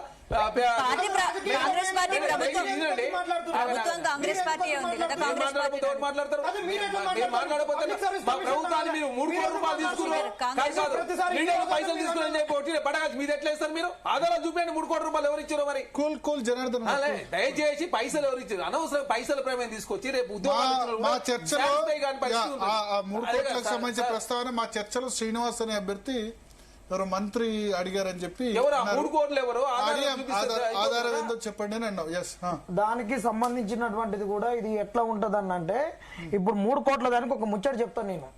ఏంటంటే ఇది ఈ ఒక ఉద్యమం తీవ్రంగా జరిగేటప్పుడు ఇది డైవర్షన్ పాలిటిక్స్ చేస్తారు. 100% ఇది కాంగ్రెస్ వదిలిన బాణమే నేను చెప్తున్నా. నా కాడ ఆధారం ఉంది, ఒక ఆధారం ఉంది. మేము మన కాడ గ్రూప్ 1 మీద ఇన్ని ఆధారాలు పెట్టుకొని తిరిగేటప్పుడు ఎవరో ఒక ఆకాశరామన్న లెక్క ఈ లెటర్ నాకు ఇచ్చిరండి. ఈ లెటర్ ను పబ్లిక్ ఇప్పుడు నేను చదివి వినిపిస్తా చూడండి. ఇందులో 3 కోట్లని మీరే చదవండి భరత్ సార్, మీరు చదవండి, అలా చదవండి. చెప్తాం దీనికంతా లింక్ ఉన్నది, దీనికంతా చాలా లింక్ ఉన్నది. చూడండి తెలంగాణ నిరుద్యోగులకు మీడియా మిత్రులకు ముఖ్యమైన సమాచారం. ఇటీవల జరిగిన టీజీపీఎస్సీ గ్రూప్ 1 మెయిన్స్ పరీక్షల్లో ప్రశ్న పత్రాలు లీక్ అవ్వడం జరిగింది. అక్టోబర్ 21వ తేదీ సోమవారం మొదటి పరీక్ష ఇంగ్లీష్. కానీ నా మిత్రుడు అక్టోబర్ 19వ తేదీన ఇంగ్లీష్ పరీక్ష పేపర్ ను నాకు చూపించడం జరిగింది. మొదట నేను నమ్మలేదు, కానీ అక్టోబర్ 21వ తేదీన పరీక్ష పేపర్ చూసి కంగు తిన్నాను. అదే పేపర్ 2 రోజుల ముందు చూడడం, అదే పేపర్ రావడం, అప్పుడు అర్థమైంది టీజీపీఎస్సీ గ్రూప్ 1 మెయిన్స్ ప్రశ్న పత్రాలు లీక్ అయ్యాయని తెలిసింది. ఇంగ్లీష్ పేపర్ తర్వాత నా మిత్రుడు నన్ను కూడా ప్రశ్న పత్రాలు కొనమని చెప్పాడు. దీనికోసం 3 కోట్ల రూపాయలు కావాలని అడిగారు. నేను ఒప్పుకోలేదు, కానీ వాళ్ళు గ్రూప్ మాత్రం డబ్బులు ఖర్చు చేసి ఇన్ని ప్రశ్న పత్రాలు కొన్నారు. ఈ కుంభకోణంలో టీజీపీఎస్సీ ప్రభుత్వం పెద్దల హస్తం ఉంది. నాకు తెలిసిన మిత్రుడు 506.5 మార్కులు పొంది ఒక హాల్ టికెట్ నెంబర్ ఇచ్చారు. మల్టీ జోన్ 2 ఇది ఇలా చాలా మంది ముందే ప్రశ్న పత్రాలు కొని 500 పైన మార్కులు టాప్ ర్యాంకులు తెచ్చుకున్నారు. ప్రశ్న పత్రాలు ముందే కొంటే ఒక నిమిషం ఇక్కడ మీరు చెప్పిన దానిలో ప్రశ్న పత్రాలు ముందే కొంటే ఇప్పుడు మొత్తం హైకోర్టు జడ్జిమెంట్ ఇచ్చిన తర్వాత బదులు అదే రోజు బయట పెడతాయి. అదే మేము చెప్తున్నాం సార్. ఇది ఎట్లుంటది సార్ అంటే వీళ్ళు ఇది మాకు ఇచ్చిర్రు ఇయ్యగాని ఇది నేను వచ్చి కనుక బయటికి ఇదే ప్రెస్ మీట్ ఇది ఇప్పుడు నేను రాసింది కాదు కదా, వాళ్ళు వచ్చింది కదా యాన్యువల్ పెట్టి ఇచ్చారు కదా. నా హాస్టల్ పక్కన ఒక ఐరన్ బాక్స్ షాప్ ఉంటే ఆ షాప్ లో ఇచ్చేసి నాకు ఫోన్ చేసి నాకు లెటర్ వచ్చింది ఇచ్చిన వల్ల తీసుకోండి అంటే ఈ లెటర్ తీసుకున్నాను.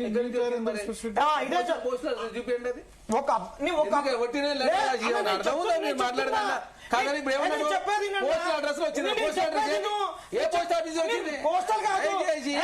మీరు ఆధారాలు చెప్తున్నా చెప్పేది మీరు ఇగో దీన్ని మీరు డైవర్ట్ చెప్పేది మీరు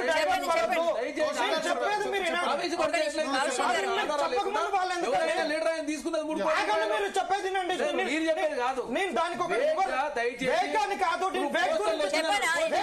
చెప్తున్నాం. చెప్పండి నేను చెప్తాను. ఆవేశం కాదండి, మాకు ఆవేశం వస్తుంది. ఏమైందంటే మేము మెస్ చేసి బయటకు వెళ్ళిపోయినాం. ఒక అబ్బాయి వచ్చి అక్కడ ఇచ్చేసి ఫోన్ చేసి మీకు ఒక లెటర్ అక్కడ ఇచ్చినాము, ఇట్లా సో అండ్ సో లెటర్ అని చెప్పిండు. మేము వెళ్ళి లెటర్ తీసుకున్నాం. లెటర్ తీసుకున్నాక ఇందులో కంటెంట్ చదివినాం. అంతకుముందు కూడా కొంతమందికి ఇచ్చారు. ఇది ఏం జరుగుతుందంటే అప్పుడు గ్రూప్ 1 మెయిన్స్ మీద చాలా సీరియస్ గా నడుస్తున్నది మూవ్మెంట్. ఇవన్నీ మేము తీసుకొని పోతున్న క్రమంలో చాలా చర్చ జరిగేసి కోర్టు కేసులు ఫైల్ అయ్యి కేసుల్ని యాక్సెప్ట్ చేస్తున్నది కోర్టు. ఆ క్రమంలో గనక ఇది ఆధారాలు లేకుండా మేము ఇట్లని ఒకటేసారి వచ్చి లీక్ అని అన్నగానే ఏం చేసేటోళ్ళు అంటే వీళ్ళు మీ కాడ ఇప్పుడు నేను చెప్పక ముందే వీళ్ళు ఇట్లా అంటున్నారు. అప్పుడు ఏమనేటోళ్ళు ఎవరు నేను నాకు లెటర్ వచ్చిందంట, ఇది నాకు ఒక లెటర్ ఇచ్చిర్రు, వచ్చిందంటే పోస్టర్ అనుకుంటున్నా అన్న, నాకు ఒక లెటర్ ఇచ్చిర్రు, దాని ద్వారా అన్నామంటే ఎవరు అన్నారు మొత్తం మీరే కావాలని చేస్తున్నారని మా మీద కేసులు వేసి మాకు బెయిల్ వచ్చేటప్పుడు కూడా మా మీద కండిషనల్ గ్రూప్ 1 మీద మాట్లాడకుండా చేసేటటువంటి ఒక కుట్ర కోణం చేశారు. ఇవాళ కూడా ఒక జడ్జిమెంట్ వచ్చి 222 పేజీలతోటి జడ్జిమెంట్ వచ్చి మేము ప్రతిరోజు తిరిగి మేము ఏదైతే చెప్పినా వాటిని అన్నిటిని ఇలా కోట్ చేసి ఇర్రెగ్యులారిటీస్ ఉన్నాయని చెప్పారు. మేము పిటిషనర్ కాదు సార్, ప్రతిరోజు కేసులో చుట్టూ తిరిగింది అన్ని చేసింది మేమే. ఆ రోజు మేము పిటిషనర్ ఉంటే వీళ్ళు కూడా అంటారు నెక్స్ట్ వీళ్ళు అడ్వకేట్లు వచ్చి ఏం చెప్పేటోళ్ళు తెలుసా, వీళ్ళు రోజు తిరుగుతున్నారండి, వీళ్ళు పొలిటికల్ ఇన్క్లినేషన్ అని చెప్తారు, అందుకే మేము లేము, వీళ్ళతోటి మేము చాలా జాగ్రత్త పడ్డాం. ఇప్పుడు ఇంత మంచి జడ్జిమెంట్ వచ్చినాక ఇలా ఇన్ని ఇర్రెగ్యులారిటీస్ జరిగినాయి, ఇంటిగ్రిటీ లేదని చెప్పి వాళ్ళు చెప్పి రాసినాక దీనిని ప్రతి ఊర్లోకి ప్రతి నిరుద్యోగి చర్చ పోకుండా జీవో 29 మీద చర్చ జరగకుండా ఇంకా కేసు అనేటటువంటి ఒక మొదటి దశలో విన్ అయినాం. ఇంకా జీవో 29 సంబంధించినటువంటి అంశాలు అలానే ఉన్నాయి. జీవో 29 సుప్రీంకోర్టులో అడ్మిట్ అవుతుంది, జీవో 29 స్ట్రక్ డౌన్ అవుతుంది, నోటిఫికేషన్ రద్దు అవుతుంది, మళ్ళా ప్రిలిమ్స్ నుంచి పెట్టాల్సిన పరిస్థితి వస్తుంది. కాబట్టి వీళ్ళు ప్రతి దశలో కూడా ఒక దొంగల్ని వదిలి ఆ దొంగల ద్వారా చేస్తారు. ఆ దొంగలు ఎవరు అంటున్నారో మీరు చెప్పండి, ఏ నాడన్నా మేము మీడియాలో చెప్పాలి. ఇప్పుడు నేను ఒక మాట, మీ దగ్గర కాంక్రీట్ ఎవిడెన్స్ ఉంటే ఇప్పుడు ఈ లెటర్ మీరు అన్నారు కదా, ఇది ఎగ్జామ్ జరిగిన మరుసటి రోజు చెప్తే గనక సాంక్టిటీ ఉండదు. మరి అందుకే కదా సార్ ఇప్పుడు బీఆర్ఎస్ హయాంలో లీకేజ్ జరిగిందంటే ఎగ్జామ్ కాకముందే అది బయటపడింది. కరెక్ట్ గా సార్ మీరు అన్నది. ఇప్పుడు మొత్తం ప్రాసెస్ అయిన తర్వాత మీ అభ్యర్థులు దాంట్లో స్టూడియోలో డిబేట్ జరిగినా గానీ ఎప్పుడన్నా అమ్ముకున్నారు ఇదని మేము చెప్పినావా?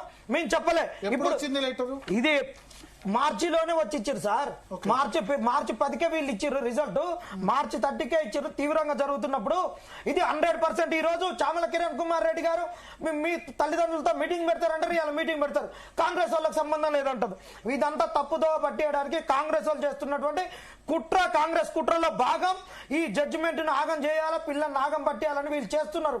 ఇన్ని ఎవిడెన్స్లతో మీరు చెప్పండి. ఈ రోజు ఏంటండి, ఇగో మేము చెప్తున్నాం, అసలు మీరు 1:1 ఇవ్వడమే పెద్ద తప్పు. ఎందుకు గ్రూప్ 2లో 1:3 ఇస్తారు, 3 లిస్టులు పిలుస్తారు, గ్రూప్ 3లో 1:3 అని పిలుస్తారు, గ్రూప్ 4లో 1:3 పిలుస్తారు, గ్రూప్ 1లో 1:1 ఎందుకు ఇచ్చారు వీళ్ళు? 1:1 ఎందుకు ఇచ్చారు? నెక్స్ట్ పోతే డబుల్ ఆల్ టికెట్స్ ఎందుకు ఇచ్చారు? కోర్టు ఉమెన్స్ కాలేజీలో జరిగిందని వీళ్ళు చెప్పినటువంటిది ఏంది? వీళ్ళు అడ్వకేట్లు అలా మగవాళ్ళకు టాయిలెట్స్ ఉండవంట, టాయిలెట్స్ ఉండవని చెప్పి 10 మెంబర్స్ ఎగస్ట్రా విషయానికి మీరు ఏంది చూడండి, ఎవిడెన్స్లతో సహా ఉన్నాయి ప్రతి దానికి. ఈడ వీళ్ళు ఇచ్చింది 31,383, 31,403. ఈ 10 మంది ఎక్కడి నుంచి కష్టం వచ్చిరండి? వీటన్నిటిని ఇలా జడ్జిమెంట్ లో ప్రస్తావించలేదా? వీటన్నిటి గురించి వదిలిపెట్టేమో మీరు 3 కోట్ల గురించి అన్నారు, వాళ్ళకు అందరికి ఇబ్బందులు పడతాయని చెప్తున్నారు. ఒకటి, గ్రూప్ 1 ఉద్యోగాలు కన్ఫర్ట్ IAS IPSలు, ఎవరి పట్ల ఎంపతి వద్దు, ఎవరి పట్ల సింపతి వద్దు, అందరం కష్టపడి చదువుతున్నాం, కాంపిటేటివ్ ఎగ్జామ్ ప్రిపేర్ అవుతున్నాం, రిలేటివ్ పర్ఫార్మెన్స్ రిలేటివ్ కాంపిటేటివ్ ద్వారానే ఎగ్జామ్ అనేది వస్తుంది, మాకు ఉద్యోగాలు వస్తాయి. ఖచ్చితంగా ఇక్కడ ఎంపతి వద్దు, సింపతి వద్దు. మీరు చేయాల్సినటువంటి తప్పిదాలను మీరు చేసి మీరు 29 జీవో తెచ్చిరు, అది ప్రభుత్వ తప్పిదము, GAD ద్వారా వచ్చింది. మిగతా పబ్లిక్ సర్వీస్ కమిషన్ తప్పు చేసింది. పబ్లిక్ సర్వీస్ కమిషన్ ఒక్కడ తెలుగు మీడియం ప్రామాణికం కాదంటది, ఒక్కడ తెలుగు మీడియం ప్రామాణికం అని చెప్పుద్ది. ఈ 10 మందికి ఎట్లా వచ్చిరన్న కాడ మాకు బయోమెట్రిక్ లేదంటది, బయోమెట్రిక్ తీసుకున్నాం అని చెప్తుంది. బయోమెట్రిక్ తీసుకున్నది ఎందుకు 1 డేలో రాదు అటెండెన్స్ అంటే? మేము కంప్లీట్ దాన్ని స్టెరిలైజ్ చేసేసినాం ఇంటర్నెట్ అని చెప్పుద్ది. ఇంకొకటి వీళ్ళు ఏం చెప్తారు మేడం అంటే సెంటర్లు పెరిగింది అన్న చెప్తున్నాడుగా, ఫిజికల్ హ్యాండ్ క్యాపిటల్ సిటీలు ఇస్తాడు కానీ ఊరి బయట ఎక్కడో తీసుకుపోయిస్తాడు. అక్కడ సెంటర్కు ఓవర్ నైట్ లో సెంటర్ పెంచిరండి వీళ్ళు, ఓవర్ నైట్ లో. ఇగో చూడండి మా కాడ ప్రతిది ఎవిడెన్స్ ఉంది, వీళ్ళు ఇచ్చినటువంటి DGPకి రాసినటువంటి లెటర్లు, ఇవన్నీ కాదా? వీటన్నిటి గురించి మాట్లాడి వీటన్నిటి గురించి కోర్టు మొట్టికాయలేసింది. ఇకనైనా తప్పు జరిగింది, 29 జీవో రద్దు అవుతుంది, మళ్ళా ప్రిలిమ్స్కి పోతుంది, జరిగిన తప్పును సవరించుకోమని చెప్తున్నాం. ఎప్పటి నుంచైనా మీ ప్రభుత్వానికి అదే చెప్తున్నాం. ఇంకా సవరించుకోకుండా డివిజనల్ బెంచ్ పోతాం. నిరంజన్ రెడ్డిని ఎందుకు తీసుకొచ్చిరండి? నేను అనేది ప్రభుత్వం అప్పీల్ చేయడం కామన్ కదా, ఇక్కడ కాకపోతే డివిజన్ బెంచ్ కాకపోతే సుప్రీంకోర్టు. ఇప్పుడు ప్రభుత్వం పోలేదు అనుకోండి, 563 మంది అభ్యర్థులు ఎవరు ఒక్కళ్ళు పోయినా డివిజన్ బెంచ్ పోవాల్సిందే కదా, అభ్యర్థులు పోకుండా ఉండరు కదా. అక్కడ ఇచ్చిన జడ్జిమెంట్ ఎవరికి ఇచ్చింది? TGPSC పోకుండా అభ్యర్థులు సెలెక్ట్ అయిన అభ్యర్థులు పోవచ్చు, సెలెక్ట్ అయిన అభ్యర్థులు పోతారు. కానీ వీళ్ళకి ఎందుకు అంత ఉబలాటం సార్? ఇక్కడ రెస్పాండెంట్స్ ఎవరిని చేసింది సార్? ఇక్కడ రెస్పాండెంట్స్ ఎవరిని చేసింది? పిటిషనర్స్ ఎవరైనా రెస్పాండెంట్ చేసింది? పబ్లిక్ సర్వీస్ కమిషన్ కదా. ఈ కాంగ్రెస్ వాళ్ళకి ఎందుకంత ఉల్బాటు? మరి వీళ్ళ ప్రభుత్వం మేము చేయలే తప్పంటున్నారు. మరి పబ్లిక్ సర్వీస్ కమిషన్ పిలిపించి ఎన్నిసార్లు మీటింగ్ పెట్టిరు, ఎన్ని చేసిరు? యూపీఎస్సీ లెవెల్లో ప్రక్షాళన జరిగిందన్నారు. ఏది మీ ప్రక్షాళన? వైట్ పేపర్ రిలీజ్ చేయరు.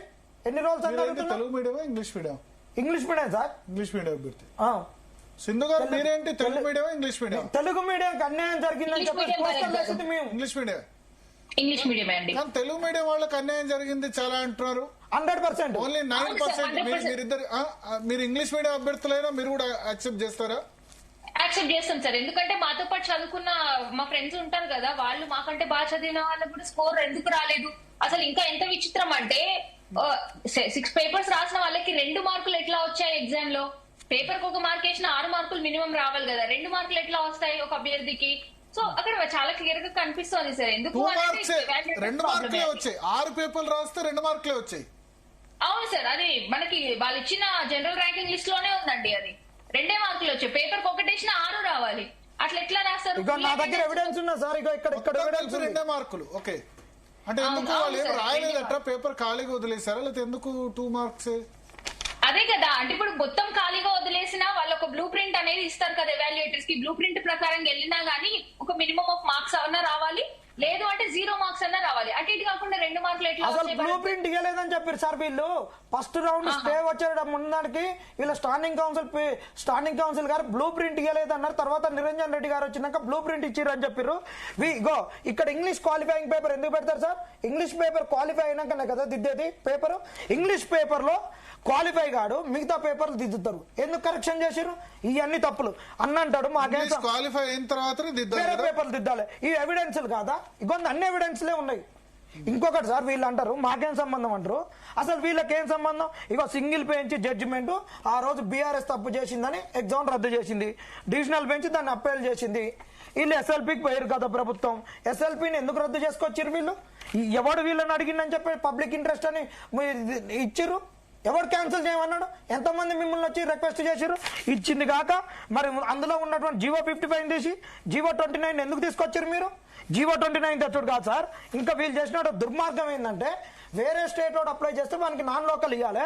చూడండి, ఇతను విశాఖపట్నం, ఇతను ఎడ్యుకేషన్ క్వాలిఫికేషన్స్ అని విశాఖపట్నం, ఇతనికి బీసీడీ నాన్ క్రీమీ లేయర్ అని ఎట్లా ఇస్తారు సార్ వీళ్ళు? ఈ తప్పిదాలను మరి వీళ్ళు ఎందుకు కరెక్షన్ చేసుకోరు? ఈ తప్పిదాలు అన్ని జరిగినాయి కదా. ఇకనైనా ఆ రోజు మేము అభ్యర్థులు అని చెప్తుంటే వీళ్ళు కావాలని చేసిరు, మా మీద అలిగేషన్స్ అన్నారు. ఈ రోజు కోర్టు అన్నిటికీ యాక్సెప్టెన్స్ ఇచ్చింది, తప్పిదాలు జరిగినాయని చెప్పింది. కాబట్టి మీరు బెషరత్గా ఇక పోకుండా చేయండి. ఇక మాది ఏం లేదు అంటున్నారు కదా సార్ మీరు. 20 వేరే పోతారు, 1:1 ఉన్న వాళ్ళు పోతారు. ఓకే, జీవో 29 మీద ఎవరు లేడు కదా. మరి మీ ప్రభుత్వం స్టాండ్ ఏంది? జీవో 29 అడ్వకేట్ ని పెట్టకరి, మీరు పెట్టద్దు. జీవో 29 అనేది తప్ప ఒప్ప. ఇప్పుడు ఒకటే మాటలో చెప్పన్నా, మీరు ఇన్ని తప్పులు చేసుకున్నాక ఇప్పుడు మీరు పోయిన 10 నెలల్లో జీవో 29 క్యాన్సిల్ అయినాకనే చేరి మీరు పబ్లిక్ సర్వీస్ కమిషన్ మీరు ట్రాన్స్పరెంట్ గా చేయలేరు, దాన్ని సంస్కరించలేదు, దాన్ని ప్రక్షాళన చేయలేదు. యూపీఎస్సీ లెవెల్లో కాదు కదా, ఏమీ లేదు. ఇప్పుడు మీ ప్లాన్ బుర్రా వెంకటేశం గారికి మంచి రెప్యుటేషన్ ఉంది, పాల్వాయి రజని గారికి మంచి రెప్యుటేషన్ ఉంది సార్. బుర్రా వెంకటేశం గారు ఓఎంఆర్ షీట్లను ఆయన స్కాన్ చేస్తాడు సార్. పాల్వాయి రజని ఏమైనా స్కాన్ చేస్తుందా? వాళ్ళకి కావాల్సినటువంటి ఎంప్లాయీస్ ఉండాలి కదా సార్. భరత్ సార్ ఒక్కడు మంచిగుంటే వ్యవస్థ మొత్తం నడుస్తుంది సార్. ఎవరు కెమెరామ్యాన్లు కానీ ఎడిటర్స్ కానీ ఎవరు కానీ లేని అంటే పైన కరెక్ట్ గా ఉంటే మిగతా వాళ్ళని కూడా కరెక్ట్ గా 40 మంది ఉన్నారు సార్. పని ఎంత మంది చేస్తారు sir? Kerala public service commission లో 1600 మంది ఉన్నారు సార్. యూపీఎస్ లో 60,000 మంది ఉన్నారు. మొత్తం కాంట్రాక్ట్ ఎంప్లాయీస్ అంత మొన్న పోయి మీరు కౌంట్ చేసినాం సార్. వాళ్ళందరూ బయటకు వస్తుంటే 4 అప్పుడు ఆడుంటే 1, 2, 3 అని లెక్క పెడితే 48 కాడ వచ్చి ఆగింది. కౌశిక్ అని చెప్పాను ఎంప్లాయీస్ స్ట్రెంత్ ఎంత ఉందో. మరి పబ్లిక్ సర్వీస్ కమిషన్ కి ఎందుకు వీళ్ళు శాంక్షన్? కౌశిక్ గారు, ఇప్పుడు సార్ ఇప్పుడు ఎట్టుందంటే టీజీపీఎస్ అనేది అటానమస్ బాడీ, వీళ్ళకి తెలిసి కూడా ఊకే ప్రభుత్వాన్ని బదనాం చేసే ప్రయత్నం చేస్తే ఇప్పుడు కోర్టులో ఉన్నది. మీరు కోర్టుకు పోయారు, కోర్టు మీకు పోయే రైట్ ఎంత ఉందో టీజీపీఎస్ కూడా కోర్టుకు పోయే అవకాశం ఉంటుంది కదా. ఇక వాళ్ళకి రైట్ లేదని చెప్పి మాట్లాడితే అది ఎట్ట డెమోక్రసీ అయితే చెప్పండి. మీరు ఇక మీకేమో రైట్ ఉంటుంది, టీజీపీఎస్ మాత్రం రైట్ ఉండదు. ఆగండి, మీరు మాట్లాడుతున్నారు, మేము మాట్లాడలేదు. దయచేసి ఆగండి. ఇప్పుడు సర్టిఫికేట్ వెరిఫికేషన్ అయిన వాళ్ళు ఉన్నారు, అసలు వాళ్ళు కోర్టుకే పోవద్దని చెప్పి అంటే ఎట్లా? మీ వాళ్ళని అంటే అనట్లేదు. మీరు చెప్పింది కరెక్ట్, వాళ్ళు పోతే మీ తప్పైతే వాళ్ళని అనట్లేమో. మీరు ఎట్లా మీ వాళ్ళని అనట్లేదు. జనార్దన్ గారు దయచేసి ప్రభుత్వం నుండి చేసే దాన్ని మీరు అడుగుతున్నామన్నా. ఆగండి ప్లీజ్. మీరు సిటిజన్ ఆఫ్ తెలంగాణ, వాళ్ళు సిటిజన్. ఇప్పుడు మీకెంత రైట్ ఉందో కోర్టు పోయి వాళ్ళు కూడా అంతే రైట్ ఉంటుంది. మీరు కోర్టుకే పోతుంటే ఇప్పుడు ఫస్ట్ బెంచ్ జడ్జిమెంట్ ఇచ్చింది, మీరు సెకండ్ బెంచ్ పోతుంటే మీరు కాకపోతే టీజీపీఎస్ కాకపోతే అలా సర్టిఫికేట్ వెరిఫికేషన్ అయిన వాళ్ళు పోతారు. ఇలా వాళ్ళ తల్లిదండ్రులు పెట్టేసి ఏకంగా 3 కోట్ల రూపాయలు ఎవరికి ఇచ్చి చెప్పండి అంటారు. మరి దానికి సమాధానం చెప్పాలి వస్తుంది కదా. అదే కాకుండా రేపు మా పిల్లలకు ఉద్యోగం వస్తే కూడా పైసలు పెట్టి కొనుక్కుంటామని చెప్పేసి మమ్మల్ని అప్రతిష్ట పాలు చేస్తారని చెప్పేసి వాళ్ళు మాట్లాడుతారు. మరి వాళ్ళ తప్ప అని చెప్తామా, మీల తప్పు అని చెప్తామా? ఇప్పుడు న్యాయం అనేది అందరికి ఒకే విధంగా ఉండాలి కదా. కోర్టులో దయచేసి కాంగ్రెస్ పార్టీకి ఏం సంబంధం? అన్ని కూడా చెప్తున్నాం. మేము అభ్యర్థులం ఎప్పుడైనా కానీ మీ అభ్యర్థులం ఈ ఆధారాలు చూపించిన ఈ ఆధారాలకు చెప్పండి. ఇంకొకటి ఆధారాలు కాదు, కోర్టులో తెలుసుకున్నాం, అయిపోయింది, కోర్టులో ఉంది. ఎందుకు ఇక కదా వాళ్ళ అభ్యర్థులు పోతారు మేడం. అంటే కోర్టులో ఉన్నది మీరు మాట్లాడేందుకు చూడండి 144 పెట్టిరు కదా సార్. ఇదే కదా కొంగులో ఎందుకు చిట్టీలు పోయినాయి సార్? కొంగులో చిట్టీలు ఇన్ని అవకతవకలు ఇన్ని జరిగినాక మీరు ఇచ్చిన వెబ్ నోట్ అన్నా, ఇది web note centre public service submit చేస్తారు కదా ప్రతి చేసినాం. అందుకే ఫస్ట్ బెంచ్ లో తేలింది, సెకండ్ బెంచ్ వాళ్ళు అప్పీల్ చేసి సెకండ్ బెంచ్ లో వాళ్ళకి వస్తా వెయిట్ చేయాలి కదా మనం. మీరు మీకు ఒక రిక్వెస్ట్ చెప్తున్నాం. మీ రిక్వెస్ట్ ఏందంటున్నాం అంటే ఈ అన్ని ఆధారాలు ఇచ్చినప్పుడు దొంగలు అన్నారు మమ్మల్ని, బీఆర్ఎస్ బీజేపీ దొంగలు ఆడిచ్చే తోలుకోమన్నారు. ఇన్ని ఆధారాలు ఉన్నాయి, కోర్టుకు సబ్మిట్ చేసిన, కోర్టు సాటిస్ఫై అయింది. మీ అడ్వకేట్ల గారు చేసినటువంటి పెద్ద తప్పిదాలు చెప్తా చూడండి సార్. బయోమెట్రిక్ కు మేము ఇంటర్నెట్ డిస్కనెక్ట్ చేసిన ఉన్నాం. ఇంటర్నెట్ డిస్కనెక్ట్ చేస్తే మరి అతనైనా కాదా అనేది తేలంది. ఎగ్జామ్ ఎటర్ అని ఇచ్చారు, మీరు ఎగ్జామ్ ఎటర్ అని ఇచ్చారు. ఎగ్జామ్ జరిగిన 6 నెలల వరకు మీరు అటెండెన్స్ ఇవ్వలేరంటే మరి దానికి 10 మంది ఎక్కువ వచ్చింది, దానికి ఇంపర్సనేషన్ జరిగిందా జరగదా మీరు చెప్పండి. ఇంకొక కాడికి వచ్చేసరికి మేము అది లేదు, మాది ఫ్రీ లోడెడ్ అని వీరే చెప్పారు. ఒకసారి మీరు ఇచ్చిన దాంట్లో ఉర్దూ మీడియం 10 మంది రాసిరు అన్నారు, ఒక దాంట్లో 9 మంది అన్నారు. కోర్టులో మీరే చెప్పారు నార్మలైజేషన్ చేసినామని, వీళ్ళ యావరేజ్ అని వీళ్ళు అడ్వకేట్ అన్నారు. తర్వాత అడ్వకేట్ గారు వచ్చి మోడరేషన్ చేసినామని చెప్పారు. తర్వాత వీళ్ళు చెప్పినటువంటిది మీ ఇంగ్లీష్ క్వాలిఫైయింగ్ పేపర్ ను మీరు కాకముందు ఎట్లా దిద్దుతారంటే అన్ని దిద్దిచ్చినామని చెప్పారు. మళ్ళీ వీళ్ళు బ్లూ ప్రింట్ ఉందా అంటే బ్లూ ప్రింట్ లేదని ఫస్ట్ అన్నారు, తర్వాత బ్లూ ప్రింట్ ఉందన్నారు. ఇన్ని మీరే తప్పులు చెప్పి 2 నాలుకలు బయట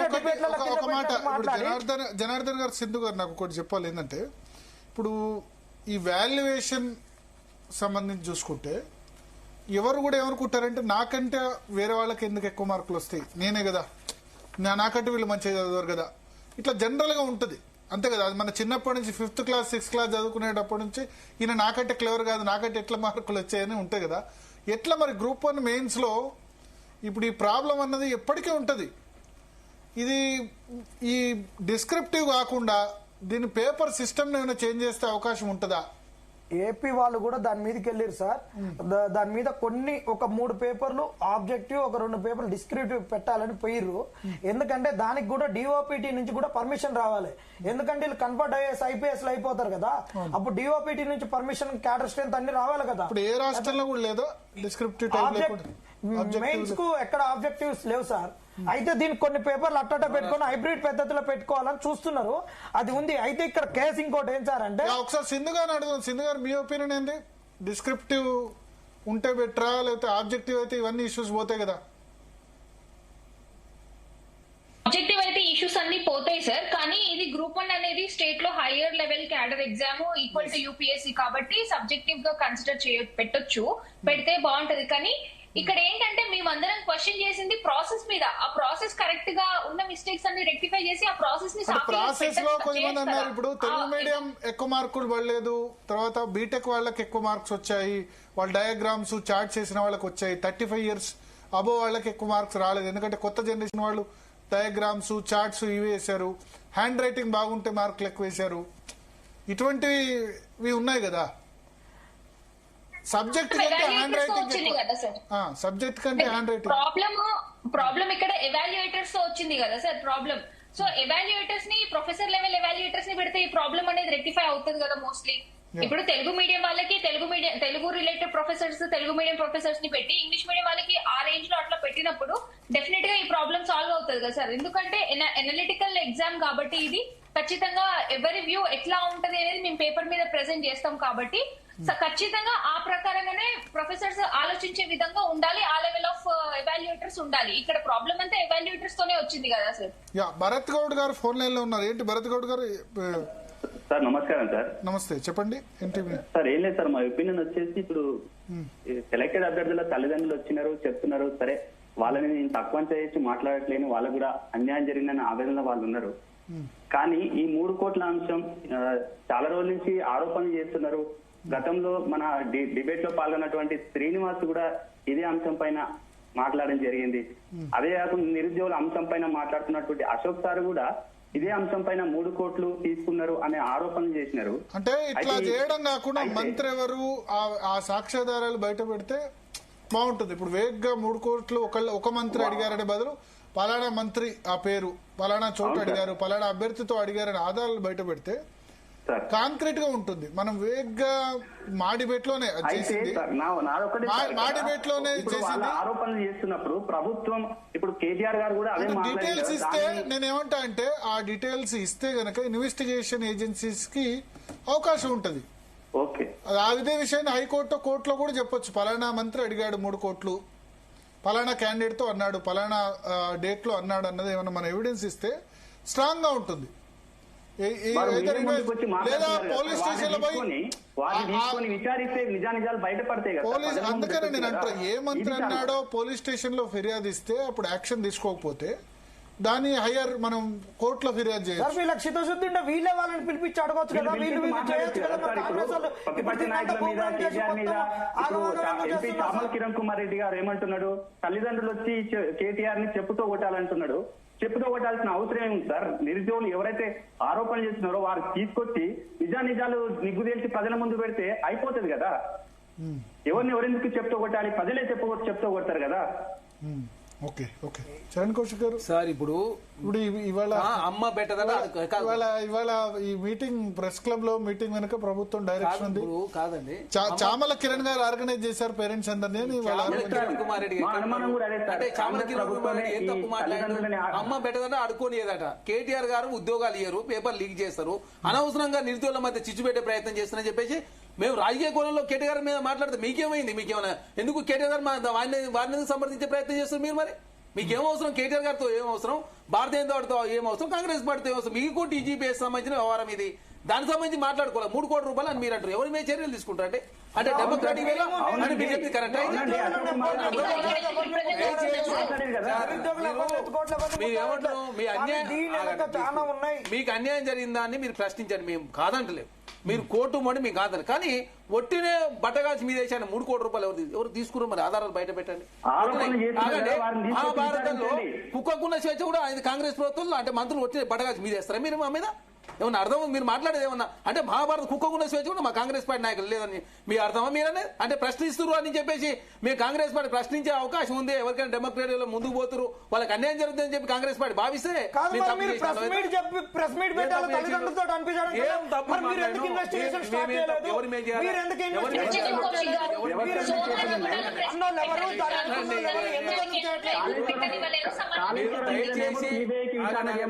భరత్ గారు ఎవరైనా గుర్తుపెట్టుకోండి, ఇలా తల్లిదండ్రులు అంటే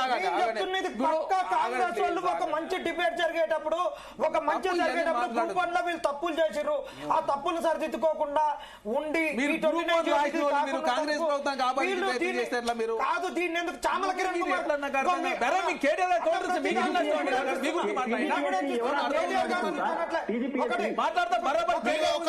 ఒకటి సూటిగా ఇప్పుడు ఈ నిరసనలు అన్నిటి వెనుక బీఆర్ఎస్ ఉంది. వాళ్ళు దీని ఒక అస్త్రంగా చేసుకోవాలనుకుంటారు. నిరుద్యోగుల వల్ల వాళ్ళు ఓడిపోయినారు. మళ్ళీ తిరిగి కాంగ్రెస్ ప్రభుత్వం అసంతృప్తి రావడానికి దీన్ని ఒక అవకాశంగా నిరుద్యోగులను యూజ్ చేసుకుంటారు, ఒక పావులుగా యూజ్ చేసుకుంటారని వీళ్ళు అంటారు. దానికి ఎట్లా? దానికి ఏం చెప్తారు? ఎప్పుడైనా ఇదే నిరుద్యోగులు కదా, మీరే నేను కదా బస్ చెప్తున్నా, యాత్రలు ఓపెన్ చెప్తున్నాం.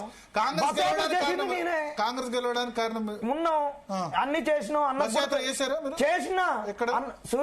బస్ యాత్ర చేసి బస్ యాత్ర అయిపోయినాక మళ్ళీ సూర్యాపేటలో పోయి సూర్యాపేట సొంతంగా ఆటో కట్టుకొని తిరిగి మళ్ళీ అది కాకుండా మా అమ్మతోటి కాలు మొక్కిచ్చి అది రేవంత్ రెడ్డి అన్న ట్విట్టర్ లో పెట్టుకున్నారు, అన్ని చేసినాం.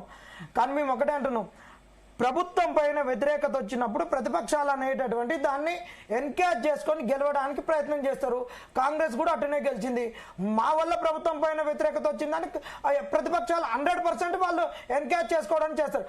కానీ మేము ఆలపంచన చేరి కాంగ్రెస్ పైన లేనటువంటి నిందలేసి, కాంగ్రెస్ పైన మేము అబండాలేసి, కాంగ్రెస్ పైన ప్రభుత్వ వ్యతిరేకతను క్రియేట్ చేసి బీఆర్ఎస్ ఏదో గద్దెనెక్కియాలని బీఆర్ఎస్ కార్యకర్త లెక్క మేము పనిచేయట్లేదు కదా. మేము మాకు జరిగిన న్యాయం మేము చెప్తున్నాం, మేము చెప్తూ జనాలలోకి పోతున్నాం.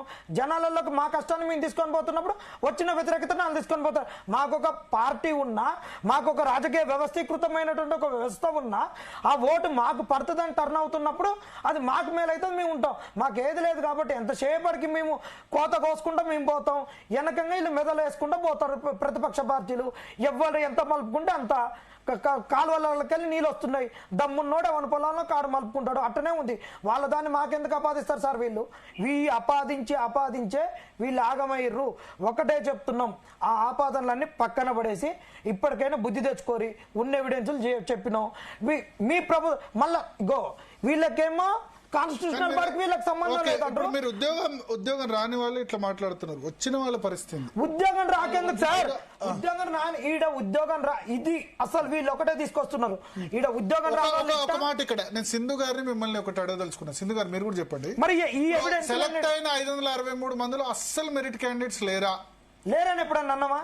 మరి మెరిట్ ఉన్న వాళ్ళ పరిస్థితి ఉండొచ్చు, లేదని మేము అనట్లేదు సార్. సో ఎట్లా మరి వాళ్ళ పరిస్థితి ఏంటి? జెన్యున్ గా సెలెక్ట్ అయిన వాళ్ళ పరిస్థితి ఏంటి? వీళ్ళ వల్ల ప్రిలిమ్స్ స్థాయిలో నష్టపోయారు, వీళ్ళ వల్ల మెయిన్స్ స్థాయిలో నష్టపోయారు. సింధు గారు మాట్లాడినవాడు. ఎస్, కోర్టులో వాదనలు జరిగేటప్పుడు యాక్చువల్ గా ఈ రిక్రూట్మెంట్ ప్రాసెస్ మీద స్టే అడిగినాం. ఎవరైతే పిటిషనర్స్ కోర్టుకి వెళ్లారో స్టే అడిగినారు పిటిషనర్స్ తరపున. ఆ రోజు టీజీపీఎస్సీ తరపున ఉన్న లాయర్ ఏం చెప్పారు? స్టే వద్దు, మేము సర్టిఫికేట్ వెరిఫికేషన్ ఒకటి చేస్తాము, సెలక్షన్ లిస్ట్ పబ్లిష్ చేయము అన్నారు. మరి ఆ రోజే స్టే వచ్చింటుంటే ఈ రోజు సెలెక్టెడ్ వర్సెస్ నాన్ సెలెక్టెడ్ అవ్వకపోతుండే కదా సార్. ఓకే, సో అది కూడా తప్పిదమే కదా సార్. మీకు సెలెక్ట్ అయిన క్యాండిడేట్ సంబంధించి మీకైతే సింపతి ఉంది కదా సార్? డెఫినెట్ గా సార్ సింపతి ఉంది. ఈ రోజు అందరూ కాదు కదా. ఇప్పుడు ఒకవేళ నిజంగానే ఇర్రెగ్యులారిటీ జరిగితే ఎంత? ఒక 563లో ఒక 50-100 మంది ఎంత? అది చెప్పలేం కదా సార్. అది ఎట్ట చెప్తాం? ఎంత జరిగింది ఏందని ఎట్ట చెప్తాం? కానీ మొత్తం అయితే చెప్పలేం. మొత్తం ఇర్రెగ్యులారిటీస్ అని చెప్పలేం కదా. లేదు సార్, మొత్తానికి మొత్తము మెరిట్ లేకుండా వచ్చారని అయితే మేము కూడా అన్నాం సార్. ఎందుకంటే ఆ ఫేస్ ఎట్లా ఉంటది అని మాకు. కానీ జెన్యున్ గా సాధించిన వాళ్ళకి ఇప్పుడు సాధించిన వాళ్ళకి కూడా అన్యాయం జరగొద్దు కదా, మరి ఎట్లా? జరగొద్దు సార్, ఇప్పుడు జరగొద్దు. కానీ పరిస్థితిని బట్టి మలుచుకోవాలి కదా సార్. ప్రభుత్వం అయినా టీజీపీఎస్సీ అయినా ఇప్పుడు ఒకటే సింపుల్ క్వశ్చన్ సార్, 563 మందికి న్యాయం చేస్తుందా లేదంటే మిగిలిన 1000 మందికి న్యాయం చేస్తుందా ప్రభుత్వం అనేది చెప్పాలి. ఇప్పుడు ఎవరైనా నేను ఒకటే 1000 మందికి న్యాయం చేయడం కూడా సాధ్యం కాదు. మళ్ళా రీ ఎగ్జామ్ పెట్టా 563 మంది అంతే సార్. ఒక పోస్ట్ పెరగదు, ఒక పోస్ట్ తగ్గదు. అక్కడ అర్హులైన వాళ్ళు వస్తారు కదా సార్. 563 మందిలో అర్హులైన వాళ్ళు ఉంటారు కదా అనేది మా వాదన. ఇప్పుడు రీ ఎగ్జామ్ పెడితే ఇప్పుడు సెలెక్ట్ అయిన వాళ్ళు, ర్యాంక్ వచ్చిన వాళ్ళు, జెన్యున్ వాళ్ళు మళ్ళీ వాళ్ళు అదే విధంగా పెర్ఫార్మ్ చేయకపోతే, ఆ విధంగా ర్యాంక్ రాకపోతే ఎప్పుడైనా ఇప్పుడు ర్యాంకు కొట్టాలి అంటే ఎప్పుడు ఒకే విధంగా ప్రిపరేషన్ ఉండాలి. దాని ప్రకారంగానే వస్తుంది కదా సార్. ఇప్పుడు రాలేదు ఎగ్జామ్ లో వచ్చిన వాళ్ళకి నెక్స్ట్ ఎగ్జామ్ లో వస్తుందని గ్యారంటీ లేదు. అంటే ప్రిపరేషన్ లెవెల్ మేబీ వాళ్ళు ఆత్మవిశ్వాసం కోల్పోకపోవచ్చు. పోయినసారి బాగా రాలేకపోయిన వాళ్ళు ఈసారి బాగా రాయొచ్చు సార్. ఇప్పుడు అదే చెప్తున్నా సార్. జీవో 29 తెచ్చినప్పుడు అదే జరిగింది. అప్పుడు 2 సార్లు క్వాలిఫై అయిపోయి మెయిన్స్ కు చదువుకున్నటువంటి వాళ్ళకు కూడా నష్టపోయారు. మరి ఆ రోజు కాంగ్రెస్ వాళ్ళు ఎందుకు మాట్లాడలేదు? జెన్యున్ ఉన్న వాళ్ళకి నష్టపోయారని ఎందుకు మాట్లాడలేదు? జీవో 29 కాన్స్టిట్యూషనల్ అన్కాన్స్టిట్యూషనల్ అని సుప్రీంకోర్టు ఇంతవరకు చెప్పలేదు. కాన్స్టిట్యూషనల్ బెంచ్ మీద అది డిబేట్ లోకే రాలేదు. అలాంటప్పుడు ఈ రోజు ఎందుకు తీసుకొని వస్తున్నారు? మేము ఏమన్నాడన్న పిటిషన్ లో, ఒక్క పిటిషన్ లో కూడా వీళ్ళు రాసినటువంటి 1:1 లో ఉన్నటువంటి వాళ్ళు వీళ్ళు అక్రమంగా వచ్చిర్రు అనే మన పిటిషన్ లో పెట్టినామా? వీళ్ళు చేసినటువంటి తప్పిదాలను పెట్టినాం, వీళ్ళు ఇచ్చినటువంటి జల్పెన్ గురించి అన్నిటి గురించి పెట్టినాం. ఈ తప్పిదాల గురించి మాట్లాడకుండా ఎంపతి సింపతి అని సార్. ఆ రోజు ఎగ్జామ్కి అప్లై చేసినప్పుడు 563 పోస్టులే ఉన్నాయని తెలియదా? ఏమన్నా ఎగ్జామ్ రాసేసరికి 2 లక్షలు అయితే అనుకుంటారా, 3 లక్షలు అయితే అనుకుంటారా? పోస్టులు పెరగవు. సుమిత్రానంద్ గారు టీఎస్పీఎస్సీ మాజీ మెంబర్ మనతో పాటు ఫోన్ లైన్లు సిద్ధంగా ఉన్నారు. సుమిత్రానంద్ గారు నమస్తే అండి. నమస్తే మేడం. ఇప్పుడు టీజీపీఎస్సీ అయితే నిర్ణయం తీసుకుంది డివిజన్ బెంచ్ పోవాలని. ఇవాళ ఇంకోవైపు సమాజ్గూడ ప్రెస్ క్లబ్ లో ర్యాంకర్స్ వాళ్ళ తల్లిదండ్రులు వాళ్ళు ఏడ్చుకుంటూ వాళ్ళు మాట్లాడుతున్నారు. ఎట్లా దీన్ని బ్యాలెన్స్ చేయడం? ఇప్పుడు ర్యాంక్ రాని వాళ్ళు అవకతవకలు జరిగాయని నమ్మే వాళ్ళు ఉన్నారు, జెన్యున్ గా నిజంగా ర్యాంక్స్ వచ్చిన వాళ్ళు కూడా ఉన్నారు. ఎటువైపు చూసినా మాకైతే కష్టంగానే కనిపిస్తుంది. ఇది ప్రభుత్వ వైఫల్యము, అభ్యర్థులకు గొడ్డలు శాపం లాగా. ఇది పదే పదే ఇప్పుడు 3వసారి నిజంగా అభ్యర్థుల వైపు. 3వసారి అయితే 2 సార్లు మీరు మెంబర్ గా ఉన్నప్పుడే జరిగింది. అవును, ఒకసారేమో లీకేజ్, ఇంకోసారి చిన్న బయోమెట్రిక్. బయోమెట్రిక్ ఇదే రేవంత్ రెడ్డి గారు ఇదే బల్మూరు వెంకట్ కోర్టుకి వెళ్లి బయోమెట్రిక్ లేదని ఒక చిన్న కారణం చూపించి, గతంలో 14 సంవత్సరాల నుంచి అదే పరిస్థితి ఉందట. నోటిఫికేషన్ లో బయోమెట్రిక్ ఉంటది కానీ ఉండదు.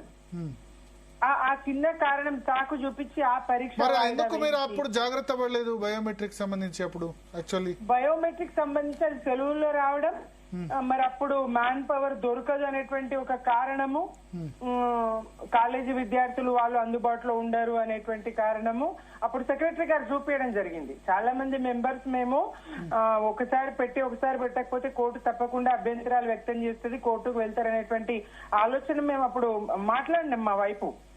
కానీ మ్యాన్ పవర్ ఉండదు, విద్యార్థులు దొరకరు బయోమెట్రిక్ సంబంధించి పాల్గొనడానికి అని ఆ ఒక కారణం చూపించి, ఇంకొకటి మొదటిసారి బయోమెట్రిక్ పెట్టినప్పుడు అంత 100% సక్సెస్ అయింది లేదు, కాబట్టి ఇప్పుడు కూడా అది కూడా మళ్ళీ కాకపోవచ్చు అనేటువంటి 2 కారణాలతో అప్పుడు బయోమెట్రిక్ లేకుండానే పరీక్షలకు వెళ్ళడం జరిగింది.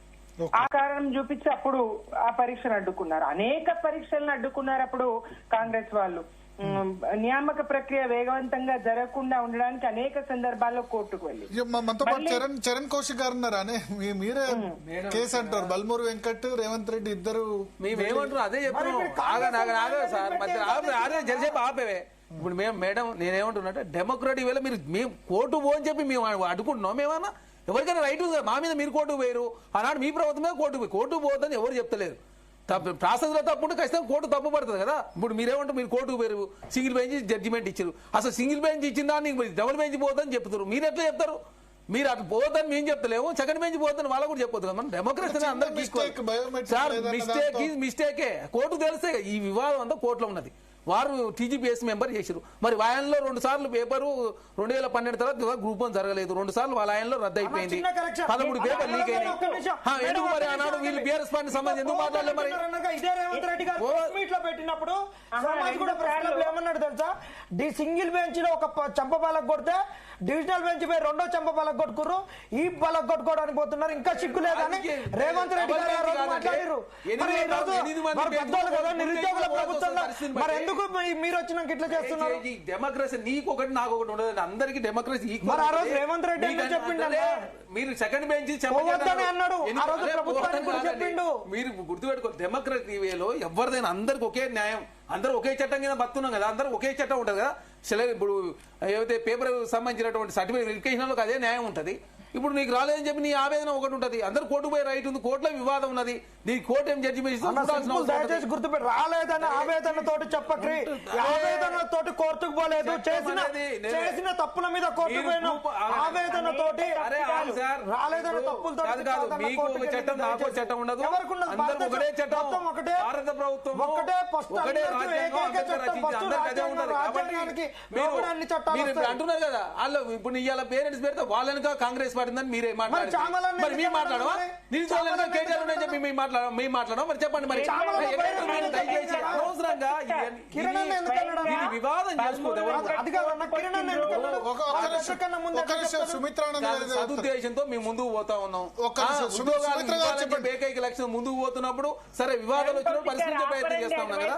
సుమిత్ర గారు కదా నేను మాట్లాడడానికి అందుకని మీ మొత్తం బీఆర్ఎస్ ఉంది దీని వెనక అంటున్నారు. దీని వెనుక ఉండడం కాదు, తప్పకుండా విద్యార్థుల వెంట మేము ఉంటాం, వెనుక ఉండడం కాదు. ఎక్కడైతే బాధితులు ఉన్నారో, ఎక్కడైతే అన్యాయం జరిగిందో అక్కడ తప్పకుండా ప్రతిపక్షంగా బీఆర్ఎస్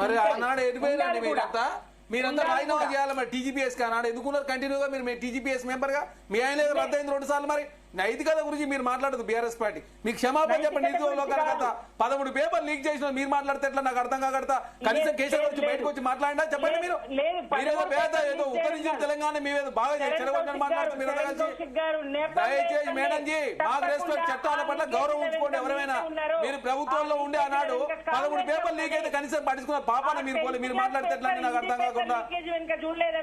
మీరు తెలంగాణ రాష్ట్రంలో మీరు ఏదో పేద ఉద్యోగాలు ఇస్తే మేము ఏదో అడ్డుకున్నాం అన్నట్టు.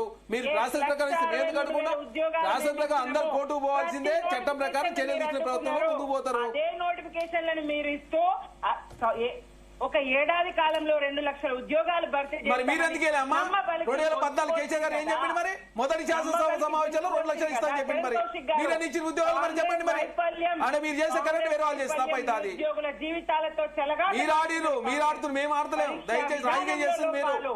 కరెక్షన్ లో, మూల్యాంకనంలో లోపాలు, అడుగడుగునా లోపాలు. ఎవరి జీవితాలతో చెలగాట మాడతారు మీరు? ఇంటర్మీడియట్ వాల్యుయేషన్ కావచ్చు, 10th వాల్యుయేషన్ కావచ్చు, గ్రూప్ 1 లో 13 పేపర్ లీక్ అయినాయి మేడం. 1 2 ఎగ్జామ్ సంబంధించి మీరు ఇప్పుడు దయ్యాల వేదాల వల్ల ఇచ్చిన మీరు మాట్లాడితే ఎవరు హర్షించారు? తెలంగాణ సమాజం మీ మాటలు ఎవరు పరిగణలో తీసుకోరు. ఉద్యోగాలు ఇవ్వాలని ఏక లక్ష్యంతో కాంగ్రెస్ ప్రభుత్వం ముందుకు పోతా ఉంది. ఎటుపోయినాయండి? ఎటుపోయినాయి? ఏం చేస్తున్నది కాంగ్రెస్? అసలు ఒక్క రంగంలో, ఇటు నిరుద్యోగుల విషయంలో అయినా, ఏ రంగంలో అయినా ఇప్పుడు ప్రస్తుత అంశం చర్చ రమ్మని ప్రతిపక్ష నాయకుడు మాట్లాడతాం. దమ్ముంటే లేఖ రాయమని కేసీఆర్ గారు అసెంబ్లీ పెట్టమని చెప్పండి. విషయంలో కేసీఆర్ గారు ఎందుకు లేఖ రాస్తాడు? మరి అసెంబ్లీ పెట్టండి, నేను వస్తాను చెప్పాలి కదా సార్. ప్రతిపక్ష నాయకుడు కేసీఆర్ మీకు బాధ్యత ఉంది కదా. ప్రతిపక్ష నాయకుడు ఎందుకు లేఖ రాయడు? స్పీకర్ గారు లేఖ రాసి గ్రూప్ 1 జరిగింది. నేను 2 లక్షలు చర్చిస్తాను. 53 లక్షల జీతం తీసుకొని 2 గంటల మాత్రం అసెంబ్లీకి వచ్చి వీళ్ళు మాట్లాడుతున్నాడు. వీళ్ళు ప్రజా సంస్థల మీద మీకేదో ప్రజా సంస్థల బాధ్యత ఉన్నట్టు మీరు మాట్లాడారు. ప్రతిపక్ష నాయకుడు మీరు మాట్లాడలేదు. గ్రూప్ 1 మీద లేఖ రాలేదు. కేసీఆర్ గారు లేఖ రాస్తే మీరు లేఖ రాయడం ప్రతిపక్ష నాయకుడు లేదా గ్రూప్ 1 గురించే మాట్లాడుతున్నాం. లేఖ రాయమని చెప్పండి. ఏం చేస్తో తెలుసు. మీరు ప్రతిపక్ష నాయకుడు అసెంబ్లీ రావడం, ప్రజా సంస్థ మాట్లాడడం, 53 లక్షల జీతం తీసుకుని పోయండి. మరి ప్రతిపక్ష నాయకుడు సుమిత్ర గారు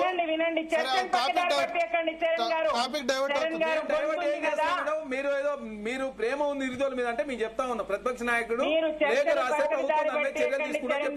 మేము ఇష్యూ బేస్డ్ గా మాట్లాడండి. ఇష్యూ అన్ని ఇష్యూ మీద మాట్లాడతాం, చర్చ చేద్దాం. విద్య, వైద్యం, సేద్యం, ఉద్యోగం అన్ని మీద చర్చ చేస్తాం. అప్పుల మీద, అన్నిటి మీద, డెమోక్రసీ మీద అన్ని మాట్లాడతాం. మీరు ప్రజాభవన్కి ఎవరు రాని మీరు మాట్లాడితే గద్దర్ గారు 3 గంటలు ఎండలు కూర్చోబెట్టాలి. మీరు మాట్లాడితే మీరు మాట్లాడితే 13 పేపర్ లీక్ చేసిన వాళ్ళు మీరు. మీకు అసలు అసెంబ్లీ 17 గంటల అసెంబ్లీ నిర్వహించి కదా. చేతులు ఎత్తేసిండ్రు కదా. ఏం ఎత్తేసి మీరు ఎత్తేసింది?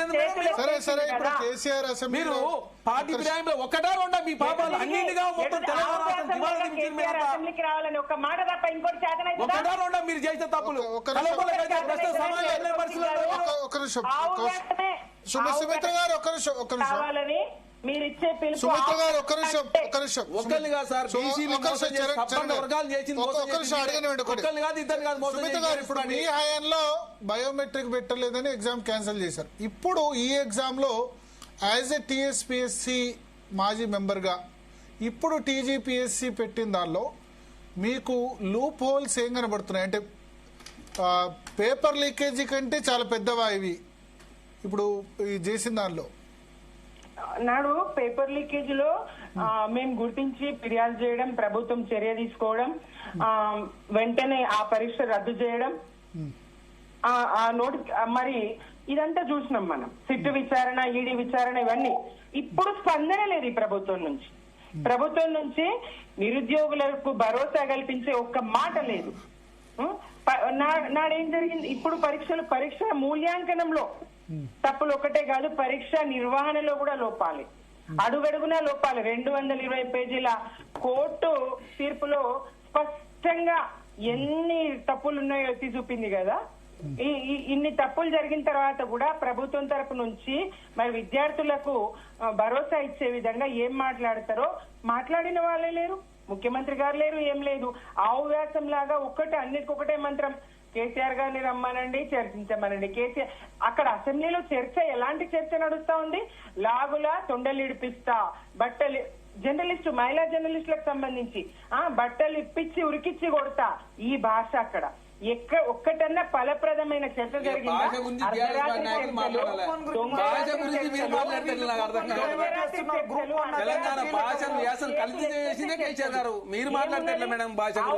లాగా కేసీఆర్ గారు రావాలి, కేసీఆర్ రావాలి. మరి ప్రతిపక్ష నాయుడు ఎందుకు మరి రాజీనామా చేయాలి? మరి రాజీనామా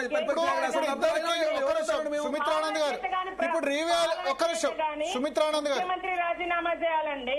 ఒక్క నిమిషం సుమిత్ర గారు క్వశ్చన్ సూటిగా, ఇప్పుడు హైకోర్టు 2 ఆప్షన్స్ ఇచ్చింది, రీవాల్యుయేషన్ చేయండి లేదా మళ్ళీ రీ ఎగ్జామ్ కండక్ట్ చేయండి, 8 నెలల సమయం ఇచ్చింది. మీరు టీజీపీఎస్సీ మెంబర్ గా ఇప్పుడు ఉంటే రీవాల్యుయేషన్ చేస్తారా, మళ్ళీ మొత్తం రీ ఎగ్జామ్ చేస్తారా? రీ ఎగ్జామే చేయాలి, కానీ అక్కడ నుంచి స్పష్టత లేదు. ప్రభుత్వం నుంచి విద్యార్థులకు ఏం చెప్పాలి? రీవాల్యుయేషన్ కూడా సరిపోదు, ఆల్రెడీ దిద్దిన పేపర్లు మళ్ళీ ఎలిజిబుల్ పర్సన్స్ తో ఎందుకంటే వాల్యుయేషన్ లో ప్రాబ్లం కాబట్టి రీవాల్యుయేషన్ చేసినా న్యాయం జరగదండి. ఎందుకంటే పరీక్షా విధానంలోనే లోపం ఉంది. స్త్రీ పురుషులకు వేరు సెంటర్లు, ఒకే సెంటర్ లో వరుస సంఖ్యలో, మొన్ననే మీరు చర్చలో విన్నారు కదా, వరుస సంఖ్యలో జనార్దన్ గారు చెప్పారు. అయితే ఇక్కడ నా డౌట్ ఏంటంటే, ఇప్పుడు సరే స్త్రీ పురుషులకు వేరు సెంటర్లు పెట్టినప్పుడు చూచిరాతలాగా జరిగే అవకాశం ఉందా? ఇది కాంపిటేటివ్ ఎగ్జామ్ కదా. ఇప్పుడు 10th క్లాస్ అనుకోండి, నేను పాస్ అయినా పక్కోడు పాస్ అయినా పర్లేదు, కానీ కాంపిటేటివ్ ఎగ్జామ్ ఏంటంటే నా ర్యాంక్ వేరే వాళ్ళకి వస్తుందని చూచిరాతలు ఉండకుండా ఉండే అవకాశం ఉంటుంది కదా. నిజంగా కాంపిటేటివ్ అయితే అట్లాంటి విధానం ఉంటది. మరి అక్కడ ఉద్యోగాలు అమ్ముడు పోయినాయనే ప్రచారం కదా జరుగుతా ఉన్నది, కోట్లాది రూపాయల బేరసారాలు జరిగినాయనే కదా ప్రచారం జరుగుతుంది. కాంక్రీట్ గా మనకేం ఫలానా వ్యక్తి అడిగారు, ఫలానా వీళ్ళు అడిగారని కాంక్రీట్ గా చెప్తే ఓకే. 3 కోట్లు అడిగారని అంటున్నారు, కానీ 3 కోట్లు అడిగిన మంత్రి ఎవరు, ఏ క్యాండిడేట్ అడిగారు, ఎవరి ద్వారా అడిగారు, ఇవన్నీ బయట పెడితే కనబడతా ఉంది కదా. ఒక చిన్న ₹1,00,000 బిల్లు కావాలంటే అందులో 20,000 30,000 ఇవ్వాల్సిన పరిస్థితి వాళ్ళ ఉన్నది కదా. వాళ్ళ కుటుంబంలో కల్వకుంట్ల కవిత గారు మాత్రం హరీష్ రావు గారు కాలేజీలో అవినీతి జరిగిందంటే మాత్రం మేము చేయలేదు మాట్లాడతారు. మీరు మీ కల్వకుంట్ల కవిత గారు ఒప్పుకున్నదని మాత్రం బీఆర్ఎస్ పార్టీ ఒప్పుకోదు. 3 కోట్ల రూపాయలు తీసుకుంటే ఏమన్నా అర్థం ఉందా? ఇంకొకటి సార్, దయచేసి ఏం కోర్టులో ఉన్నది, కోర్టులో ఉన్న వివాదానికి సంబంధించి ప్రభుత్వం స్పందిస్తలేదు. మీ ప్రభుత్వంలో అన్నాడు టీజీపీఎస్సీ పూర్తి స్వేచ్ఛ ఇవ్వలే మీరు, అది అటానమస్ బాడీ. మీకు చెప్తా ఉన్నారు ఏమంటారు, ప్రభుత్వం ఒక టీజీపీఎస్ మెంబర్ ప్రభుత్వానికి ఏ సంబంధం ఉన్నారు అర్థం కాకడతా. TGPSC autonomous body, TGPSC chairman తొలగించాలని కూడా ప్రభుత్వం తొలగిస్తారు. చెప్పండి, మీరు ఒక టీజీపీఎస్ మెంబర్ చేసి మేము ప్రభుత్వం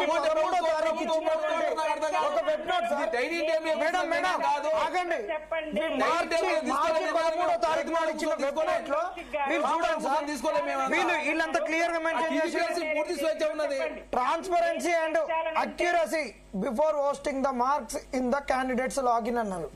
ట్రాన్స్పరెన్సీ అక్యురసీ అన్నారు. ట్రాన్స్పరెన్సీ లోపించింది, ఇన్ని తప్పులు జరిగినాయి అని చెప్పేసి కోర్టు చెప్పింది. ఇంకోసారి మీరు రివాల్యుయేషన్ చేస్తే మీకు ఏమవుతుంది? అది కాకుండా రీమెయిన్స్ కి రారి, ఎందుకు ఈ తప్పులు జరిగినాయని ఒప్పుకొని నిరుద్యోగులకు క్షమాపణ చెప్పి చెయ్యాలి. ఇంకొకటి, వీళ్ళు ఈ గ్రూప్ 1కి ఇంకో లింక్ పెట్టద్దు సార్. గ్రూప్ 1 ప్రాసెస్ అనేది కొంతమంది ఉన్నారు, అది అయిపోయింది, వచ్చేటప్పుడు వానికి వస్తుంది. గ్రూప్ 2 గ్రూప్ 3 ఉద్యోగాలు ఎమ్మటే ఇచ్చేయాలి. వీళ్ళు ఏదైతే సరే 2 లక్షల ఉద్యోగాలు ఇక పోని వర్లి మా నవ్వురైపోతుంది, ఇంకా 50,000 ఉద్యోగాలు ఇస్తామన్నారు. ఆ 50,000 ఉద్యోగాలను తక్షణమే ఇచ్చేయండి. ఎప్పటి నుంచి గత 6 నెలల సంది ఇగొచ్చి అంటారు. ఆ 50,000 ఉద్యోగాలకు ఇచ్చే ముందు పబ్లిక్ సర్వీస్ కమిషన్ లో ఇంత దారుణాలు జరిగినాయి, ఇన్ని బ్లండర్స్ జరిగినాయి, అగత్యాలు జరిగినాయని ఈ 220 పేజీల జడ్జిమెంట్ లో 30 పేజీలు పబ్లిక్ సర్వీస్ కమిషన్ కోర్టు తిట్టింది, మొట్టికాయలేసింది. ఇప్పటికన్నా వీళ్ళు పబ్లిక్ సర్వీస్ కమిషన్ ఒక్కసారి ప్రక్షాళన చేసుకుందాము, దానికి సపరేట్ క్యాడర్ స్ట్రెంత్ నుంచి సపరేట్ ఎగ్జామ్ పెట్టిద్దాము, మిగతా బోర్డులను స్ట్రెంథెన్ చేద్దాము, వాటిని ప్రక్షాళన చేద్దాము. ఏం జరుగుతుందని వీళ్ళు ఏమన్నా చేస్తున్నారా సార్? థ్యాంక్ యూ జనార్దన్ గారు, చరణ్ కౌశిక్ గారు, సుమిత్రానంద్ గారు, సింధు గారు, అదేవిధంగా గెల్లు శ్రీనివాస్ యాదవ్ గారు, ఒకటి ఇప్పుడు లాస్ట్లో జనార్దన్ చెప్పినట్టు టీఎస్పీఎస్సీకి కేవలం మెంబర్స్ నియమిస్తే సరిపోదు. ప్రక్షాళన అంటే దానిలో కాంట్రాక్ట్ ఎంప్లాయీస్ కానీ మిగతా స్టాఫ్ చాలా తక్కువ ఉన్నారు. పూర్తి స్థాయిలో టీఎస్పీఎస్సీ సిబ్బంది నియామక first recruitment job calendar start కావాల్సింది టీఎస్పీఎస్సీలో. ఇక్కడ కీ అక్కడ ఉంది కదా. ఇది కాకపోతే మళ్ళీ ఇంకో ఎగ్జామ్ లీక్ కావచ్చు, ఇంకో ఎగ్జామ్ ఈ విధంగా ఇర్రెగ్యులారిటీ జరగవచ్చు. ఫస్ట్ ప్రభుత్వం టీఎస్పీఎస్సీలో ఉన్న ఖాళీల్ని భర్తీ చేయాలి, దానిలో ఎఫిషియెంట్ వాళ్ళు నియమించాలి. రెండవది, ఇటువంటి ఇష్యూస్ రాకుండా ఒక స్టాండర్డ్ ఆపరేటింగ్ ప్రొసీజర్ ఎస్ఓపి ఉంటే గనక ఇష్యూస్ ఉండవు. బయోమెట్రిక్ లేదన్న చిన్న కారణంతో లాస్ట్ టైం రద్దయిపోయింది. ఈసారి మేల్ ఒక సెంటరు, ఫీమేల్ ఒక సెంటరు, దీంతో గొడవ. ప్రిలిమ్స్కి ఒక హాల్ టికెట్, మెయిన్స్కి ఒక హాల్ టికెట్. ఎగ్జామినర్స్, వాల్యుయేషన్ చేసే వాళ్ళ అర్హతలు, ఇవన్నిట్లో కూడా ఒక స్టాండర్డ్ ఆపరేటింగ్ ప్రొసీజర్ పెట్టుకుంటే గనక ఏ కోర్టు తప్పు పట్టకుండా ఎగ్జామ్ కండక్ట్ మిగతా రాష్ట్రాలు చేస్తున్నప్పుడు, యూపీఎస్సీ చేస్తున్నప్పుడు తెలంగాణ పబ్లిక్ సర్వీస్ కమిషన్ ఎందుకు చేయలేకపోతుంది? ఎందుకు మనం వైఫల్యం చెందుతున్నాం? 11 సంవత్సరాలుగా ఒక్క జాబ్ కూడా ఇప్పటికీ ఫిలప్ చేయలేని స్థితిలో ఎందుకున్నాం? అందరూ ఆత్మపరిశోధన చేసుకోవాలి. స్టేక్ హోల్డర్స్ అందరూ కూడా, రాజకీయ పార్టీలు, ఈ పార్టీ అధికారంలో ఉన్నా ఆ పార్టీ అధికారంలో ఉన్నా రాజకీయ పార్టీలు ఆత్మపరిశోధన చేసుకోవాలి, విద్యార్థి సంఘాలు చేసుకోవాలి, టీఎస్పీఎస్సీ చేసుకోవాలి, క్యాండిడేట్ చేసుకోవాలి. అందరూ ఆత్మపరిశోధన చేసుకుంటేనే ఇటువంటి ఇష్యూస్ మళ్ళీ రావు. ఇటువంటి ఇష్యూస్ మళ్ళీ రాకుండా జాబ్ క్యాలెండర్ యూపీఎస్సీ లాగా ముందుకు వెళ్తుంది. కాంగ్రెస్ ప్రభుత్వం హామీ ఇచ్చినట్టు జాబ్ క్యాలెండర్ అనౌన్స్ చేస్తుంది, ఉద్యోగాల భర్తీ కూడా చేస్తుందని ఆశిద్దాం. ఇది వాళ్ళ డిఎన్ఏ.